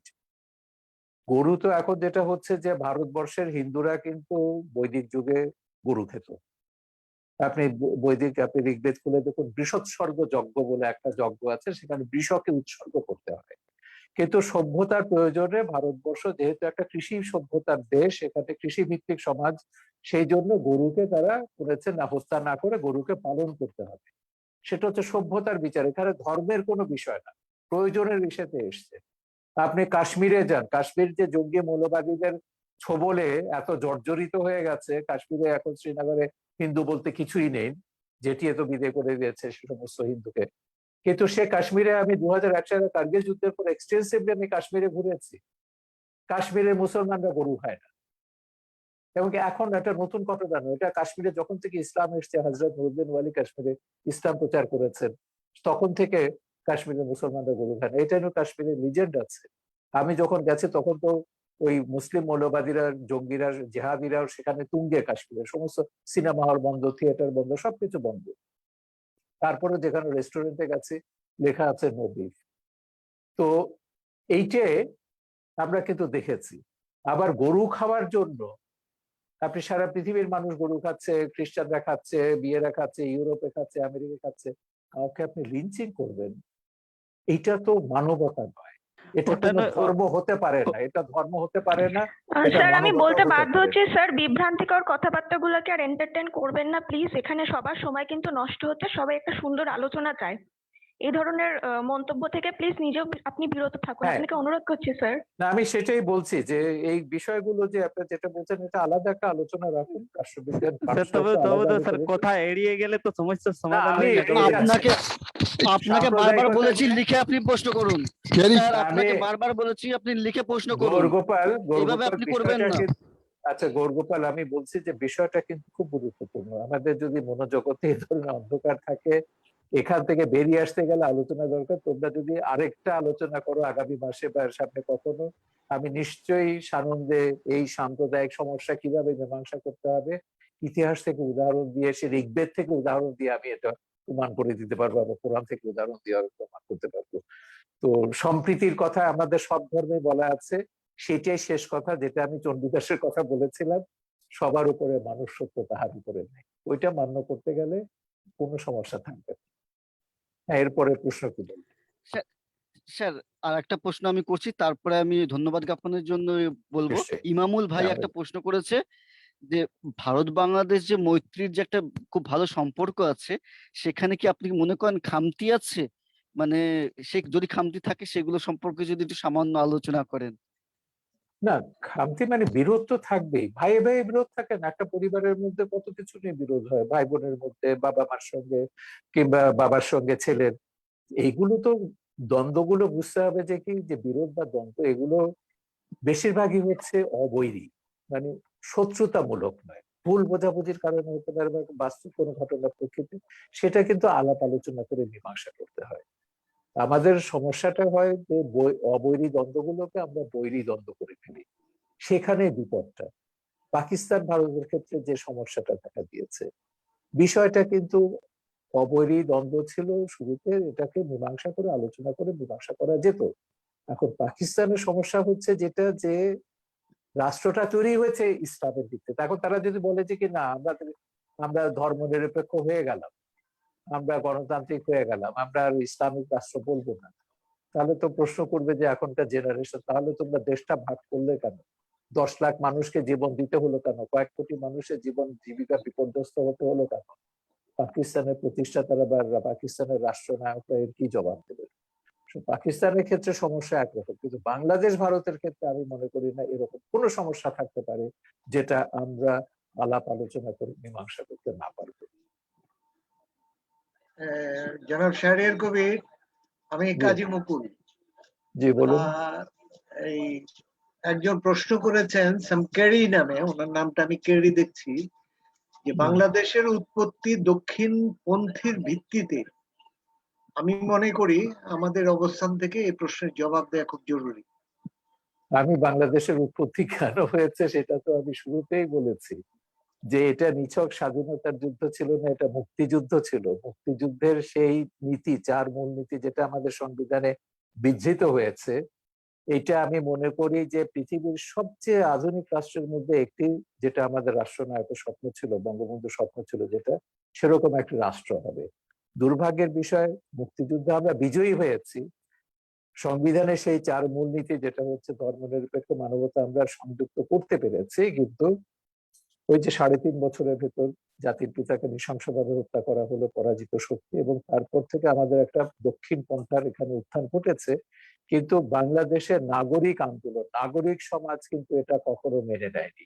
যে নাগরিক সমাজ 48 থেকে 52 সালে ভাষা আন্দোলন করেছে, বাংলাকে পাকিস্তানের অন্যতম মাতৃভাষা হিসেবে, সরকারি ভাষা হিসেবে গ্রহণ করতে বাধ্য করেছে, যে নাগরিক সমাজের আন্দোলনের ধারাবাহিকতায় বাংলাদেশ হয়েছে, ধর্মনিরপেক্ষ গণতান্ত্রিক বাংলাদেশ হয়েছে, সে নাগরিক সমাজ এখনো সক্রিয় আছে বাংলাদেশে। এবং এগুলো দক্ষিণপন্থার যে উত্থান বা তৎপরতা যেগুলো দেখছেন, আমি বিশ্বাস করি আমাদের বাঙালিরা কখনো এগুলো মেনে নেবে না, কারণ এটা হচ্ছে বিজাতীয়, বাইরে থেকে আসা হচ্ছে। ওহাবিবাদ, মদুদিবাদ, সালাফিবাদ, এগুলো বাইরে থেকে এখানে আমদানি করা হয়েছে। বাংলার মুসলমানরা, বাংলার হিন্দুরা 1000 বছর ধরে সাম্প্রদায়িক সম্প্রীতির মধ্যে বসবাস করেছে। এর হাজারো উদাহরণ দেওয়া যাবে আমাদের সাহিত্য থেকে, ইতিহাস থেকে, সংস্কৃতি থেকে, ঐতিহ্য থেকে, সামাজিক ক্রিয়াকর্ম থেকে। এটা নিয়ে আমি বলেছি, যেটা তাপসকে একদিন আলোচনা করলে আমি সম্প্রীতির জায়গাগুলো নিয়ে, আমরা 2 দেশের মধ্যে এরকম আলোচনা হতে পারে, বাংলাদেশ এবং পশ্চিমবাংলার তরুণরা যদি এই আলোচনায় অংশগ্রহণ করে, আমি মনে করি এটা সবার জন্য ভালো হবে। তো আমরা মনে করি বাংলাদেশের যে উৎপত্তি হয়েছে এটা মোটেই দক্ষিণপন্থা না। দক্ষিণপন্থাকে বাংলাদেশের মাটিতে কবর দিয়ে, জিন্নাত ধর্মীয় দ্বিজাতি তত্ত্বকে কবর দিয়ে আমরা বাংলাদেশ প্রতিষ্ঠা করেছি। আমি কি বোঝাতে পেরেছি? হ্যাঁ স্যার, অসাধারণ স্যার। মুক্তিযুদ্ধ হয়েছে, মুক্তিও পেয়েছি, এবং তার 50 বছর আমরা অতিক্রম করেছি। আর আজকে যার মুখ থেকে আমরা এতগুলো কথা শুনলাম, সে মুক্তিযুদ্ধের জীবন্ত দলিল স্বরূপ শাহরিয়ার কবিরকে আমাদের সত্যি অশেষ পাওনা। শেষ করতে ইচ্ছে করছে না, কিন্তু আনুষ্ঠানিক একটা শেষ করতেই হবে। তাই আমি তনুজা দাসকে অনুরোধ করব যে তনুজা দাস, প্লিজ ধন্যবাদ জ্ঞাপনটি তুমি যদি করে দাও।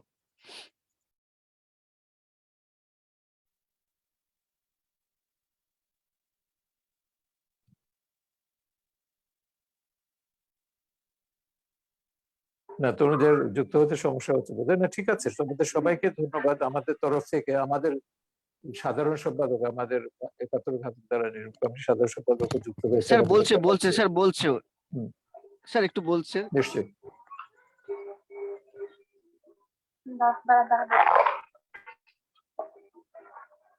তো সাগরও আছো, সাগর কি প্রশ্ন করেছিলে না? না না না স্যার, এমনি শুনছিলাম। ভালো আছো তো সাগর? ইয়েস স্যার, একদম। স্যার এটা স্যার হিউম্যানিটি সম্বন্ধে কোশ্চেন ছিল, জাস্ট জিজ্ঞেস করবো। হ্যাঁ, অসুবিধা নেই, তোমাদের অসুবিধা নেই, করতে বলো। স্যার বলছিলাম আপনি হিউম্যানিটির কথা বললেন, স্যার এখন আমার তো মনে হয় এখনকার দিনে কেউ হিউম্যানিটি পালন করে না। কারণ আমি স্যার একটা লজিক বলছি আমি স্যার, আমার লজিক অনুসারে স্যার একজন লোক যদি কেউ ফ্রিজ ইউজ করে বা এসি ইউজ করে, সে তো পরিবেশের একদিকে ক্ষতি করছে, পরিবেশের ক্ষতি করছে মানে সাধারণ মানুষের ক্ষতি করছে। পরিবেশের ক্ষতি হলে তো সাধারণ মানুষের ক্ষতি হবে অবভিয়াসলি। অবশ্যই পরিবেশের তাহলে ক্ষতি- স্যার হিউম্যানিটি স্যার কোন শ্রেণীর থেকে এলো? যারা শিক্ষিত হলো তারা হিউম্যানিটি কোথা থেকে এলো তাদের মধ্যে? এটা তারা তো আমরা আরেকদিন সাধারণ সময় মানুষ। নিয়ে বললাম না, পরিবেশ নিয়ে একদিন আলোচনা হতেই পারে। বাংলাদেশ কিন্তু পরিবেশ সচেতনতার ক্ষেত্রে অনেক এগিয়ে গেছে। আমাদের প্রধানমন্ত্রী শেখ হাসিনা এখন তৃতীয় বিশ্বের মুখপাত্রে পরিণত হয়েছে। বিশেষ করে বিশ্বের উন্নত দেশগুলো, শিল্পোন্নত দেশগুলো যেভাবে অপরিকল্পিত শিল্প স্থাপন করছে, যেভাবে পরিবেশকে ধ্বংস করছে, তার বিরুদ্ধে কিন্তু তৃতীয় বিশ্বের কণ্ঠস্বর হয়ে দাঁড়িয়েছেন আর প্রধানমন্ত্রী শেখ আর স্যার হাসিনা। ওই শেখ হাসিনাই ঘরে বাড়িতে গিয়ে নিয়ে ফ্রিজের এসি রুমে থাকবে। উনি উনি কিন্তু বাংলাদেশে নিয়ম করেছেন যে কি যত পারো এসি কম ব্যবহার করো, গরমকালে সরকারি কর্মকর্তা কর্মচারী কারো গায়ে কোনো স্যুট দেখতে চাই না, এবং এসির ব্যবহারের উপর যে নিষেধাজ্ঞা মানে যতটা হচ্ছে বিধি নিষেধ, তিনি কিন্তু প্রথম এই জিনিসটা করেছেন। পরিবেশের ব্যাপারে বাংলাদেশ কিন্তু মানে আমি মনে করি তৃতীয় বিশ্বের দেশগুলোর মধ্যে একটা আশাতিরিক্ত সাফল্যের পরিচয় দিয়েছে। প্রধানমন্ত্রী স্যার শেখ হাসিনা ক্ষমতায় আসার আগে আমাদের বনায়নের পরিমাণ ছিল 10% নিচে। গত 12 বছরে এই বনায়ন বেড়েছে 21% উপরে। তো এইগুলো, এই যে ইন্ডিকেটর গুলো দেখলে বোঝা যাবে যে পরিবেশের ব্যাপারে বাংলাদেশ কতটা, কারণ আমাদের সচেতন হতে হবে তো আমাদের বাস্তব অভিজ্ঞতার কারণে। কারণ যেভাবে বিশ্বের উষ্ণায়ন বাড়ছে, গ্লোবাল ওয়ার্মিংটা বাড়ছে, এটা যদি 50 বছর কন্টিনিউ করে বাংলাদেশের 1/3 সমুদ্রের নিচে চলে যাবে। এবং যে আমাদের মালদ্বীপ থেকে শুরু করে বহু দ্বীপ রাষ্ট্র চিরদিনের মতো হারিয়ে যাবে। পরিবেশ নিয়েও একদিন আমরা আলোচনা করতে পারি। এটার ব্যাপারেও সচেতনতার জন্য আমরা প্রাকৃতিক বিপর্যয়, মানবিক বিপর্যয়, দুটো বিপর্যয়ের বিরুদ্ধে আমরা কাজ করছি বাংলাদেশে। এটা স্যার আরেকদিন আলোচনা হতে পারে। স্যার আপনি মহান মানুষ, আপনি সবার প্রশ্নের উত্তর দিতে চাইবেন, এটা স্বাভাবিক। কিন্তু ক্যারি মহাশয়কে আমাদের কাছে আমাদের অনুরোধ, এরকম মুখরোচক বিষয়ে আলোচনা করার জন্য আমাদের গ্রুপে আসুন, আমাদের সাথে বসে আপনি আলোচনা করুন। যেগুলো আমরা নিজেরা পারবো না সেগুলো স্যারের কাছে আমরা পাঠাবো। এরকম মানে একটা পাবলিক প্ল্যাটফর্মে এরকম দাঁড়িয়ে এরকম ভাবে প্রশ্ন করে এই ধরনের মুখরোচক প্রশ্ন করবেন না।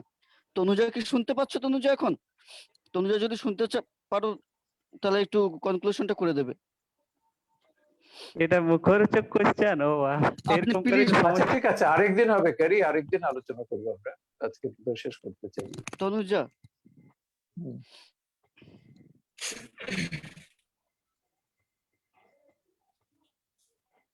ইয়াকুব হাসান কি বাংলাদেশের না ভারতের?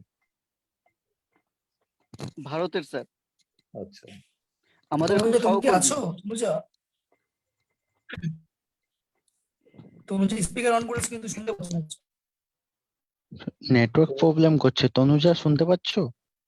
অ্যাকচুয়ালি এখানে খুব বৃষ্টি হচ্ছে তো, তাই জন্য নেটওয়ার্ক ইস্যু অনেক দেরি হচ্ছে আমার মনে হয়। ঠিক আছে সাগর, তাহলে ইয়ে করুক। শোনা যাচ্ছে? হ্যাঁ শোনা যাচ্ছে, বলো। শোনা যাচ্ছে। হ্যালো। হ্যাঁ হ্যাঁ, আমরা একেবারেই অন্তিম পর্বে এসে গেছি আলোচনার। স্যারের আলোচনা এতটাই ভালো লাগছে, মনে হচ্ছে আরেকটু দীর্ঘায়িত হলেও ভালোই হতো, কিন্তু একটা বাধা সময়ের মধ্যে তো আমাদের আলোচনা ইতি টানতেই হবে। তো স্যারকে আমাদের রাষ্ট্রবিজ্ঞান পাঠচক্র গ্রুপের পক্ষ থেকে অকুণ্ঠ ধন্যবাদ স্যার। আপনি এত সহজ সরল ভাবে এবং এত তথ্য সমৃদ্ধ আলোচনা করছেন, আমরা ভীষণভাবে সমৃদ্ধ হলাম এবং এত মূল্যবান সময় আমাদের দিয়েছেন। আপনার কাছে আবেদন রইল, আবার কোনো আলোচনা সভা আয়োজন করলে অবশ্যই আপনাকে জানালে আশা করি আপনি সাড়া দিয়ে আবার আসবেন। এবং এই সেমিনারটা পরিচালনার ক্ষেত্রে যারা পর্দার আড়ালে থেকে যে প্রযুক্তিগত সহায়তা করেছেন সেই দাদাদেরকেও গ্রুপের পক্ষ থেকে আন্তরিক ধন্যবাদ জানাই। আর একজনকে ধন্যবাদ জানাতেই হয়, আমাদের তাপস দা। ওনার প্রচেষ্টাতেই স্যারকে আজকে আমাদের মধ্যে পেয়েছি। তাপস দাকে ধন্যবাদ। এবং রাষ্ট্রবিজ্ঞান পাঠচক্র গ্রুপটার মূলত দুটো উদ্দেশ্য। এক হলো প্রান্তিক যে সকল ছাত্রছাত্রী রয়েছে তাদের পাশে দাঁড়ানো, তাদের সাহায্য করা, এবং বাংলা ভাষায়, আমাদের মাতৃভাষা বাংলাতে রাষ্ট্রবিজ্ঞান বিষয়টা যাতে অনুশীলন করা যায় বা আলোচনা করা যায়। এই উদ্দেশ্যগুলো সফল করতে আমাদের বেশ কিছু অধ্যাপক স্যার বা ম্যাডামরা আমাদের প্রত্যক্ষ বা পরোক্ষভাবে সাহায্য করছেন ভীষণ রকম ভাবে। সেই সকল স্যার ম্যামদেরকে জানাই আমাদের গ্রুপের পক্ষ থেকে আন্তরিক ধন্যবাদ। এবং গ্রুপের প্রতিটি সদস্য যাদের সদিচ্ছা এবং সক্রিয়ভাবে দায়িত্ব পালন না করলে আমরা পারতাম না এই ধরনের সেমিনারের আয়োজন করতে, সেই সদস্যদেরকেও আমি আন্তরিক ধন্যবাদ জানাই। আর যে কোনো আলোচনা সভা, যে কোনো আলোচনা চক্র কখনোই সফল হতে পারে না যদি না দর্শক বা শ্রোতারা সক্রিয়ভাবে অংশগ্রহণ না করেন। তো জুম অ্যাপে বা ফেসবুক লাইভে যে সকল শ্রোতারা প্রথম থেকে ছিলেন, দেখছেন এবং গুরুত্বপূর্ণ প্রশ্ন স্যারের কাছে উত্থাপন করেছেন, তাদের সকলকে আমাদের গ্রুপের পক্ষ থেকে জানাই ধন্যবাদ। আমাদের গ্রুপের পক্ষ থেকে এটাই আবেদন থাকবে, এটাই নিবেদন থাকবে যে আপনারা এভাবেই আমাদের পাশে থাকুন, যাতে ভবিষ্যতে আমরা এরকম ইতিবাচক অনেক পদক্ষেপ নিতে পারি। ধন্যবাদ স্যার। ধন্যবাদ তনুজা। সবাইকে, রাষ্ট্রবিজ্ঞান পাঠচক্রের সবাইকে ধন্যবাদ আজকের আয়োজনের জন্য। আশা করছি খুব শিগগির তোমাদের সঙ্গে আবার মিলিত হবে। সবাইকে ধন্যবাদ। ভালো থেকো, সুস্থ থেকো।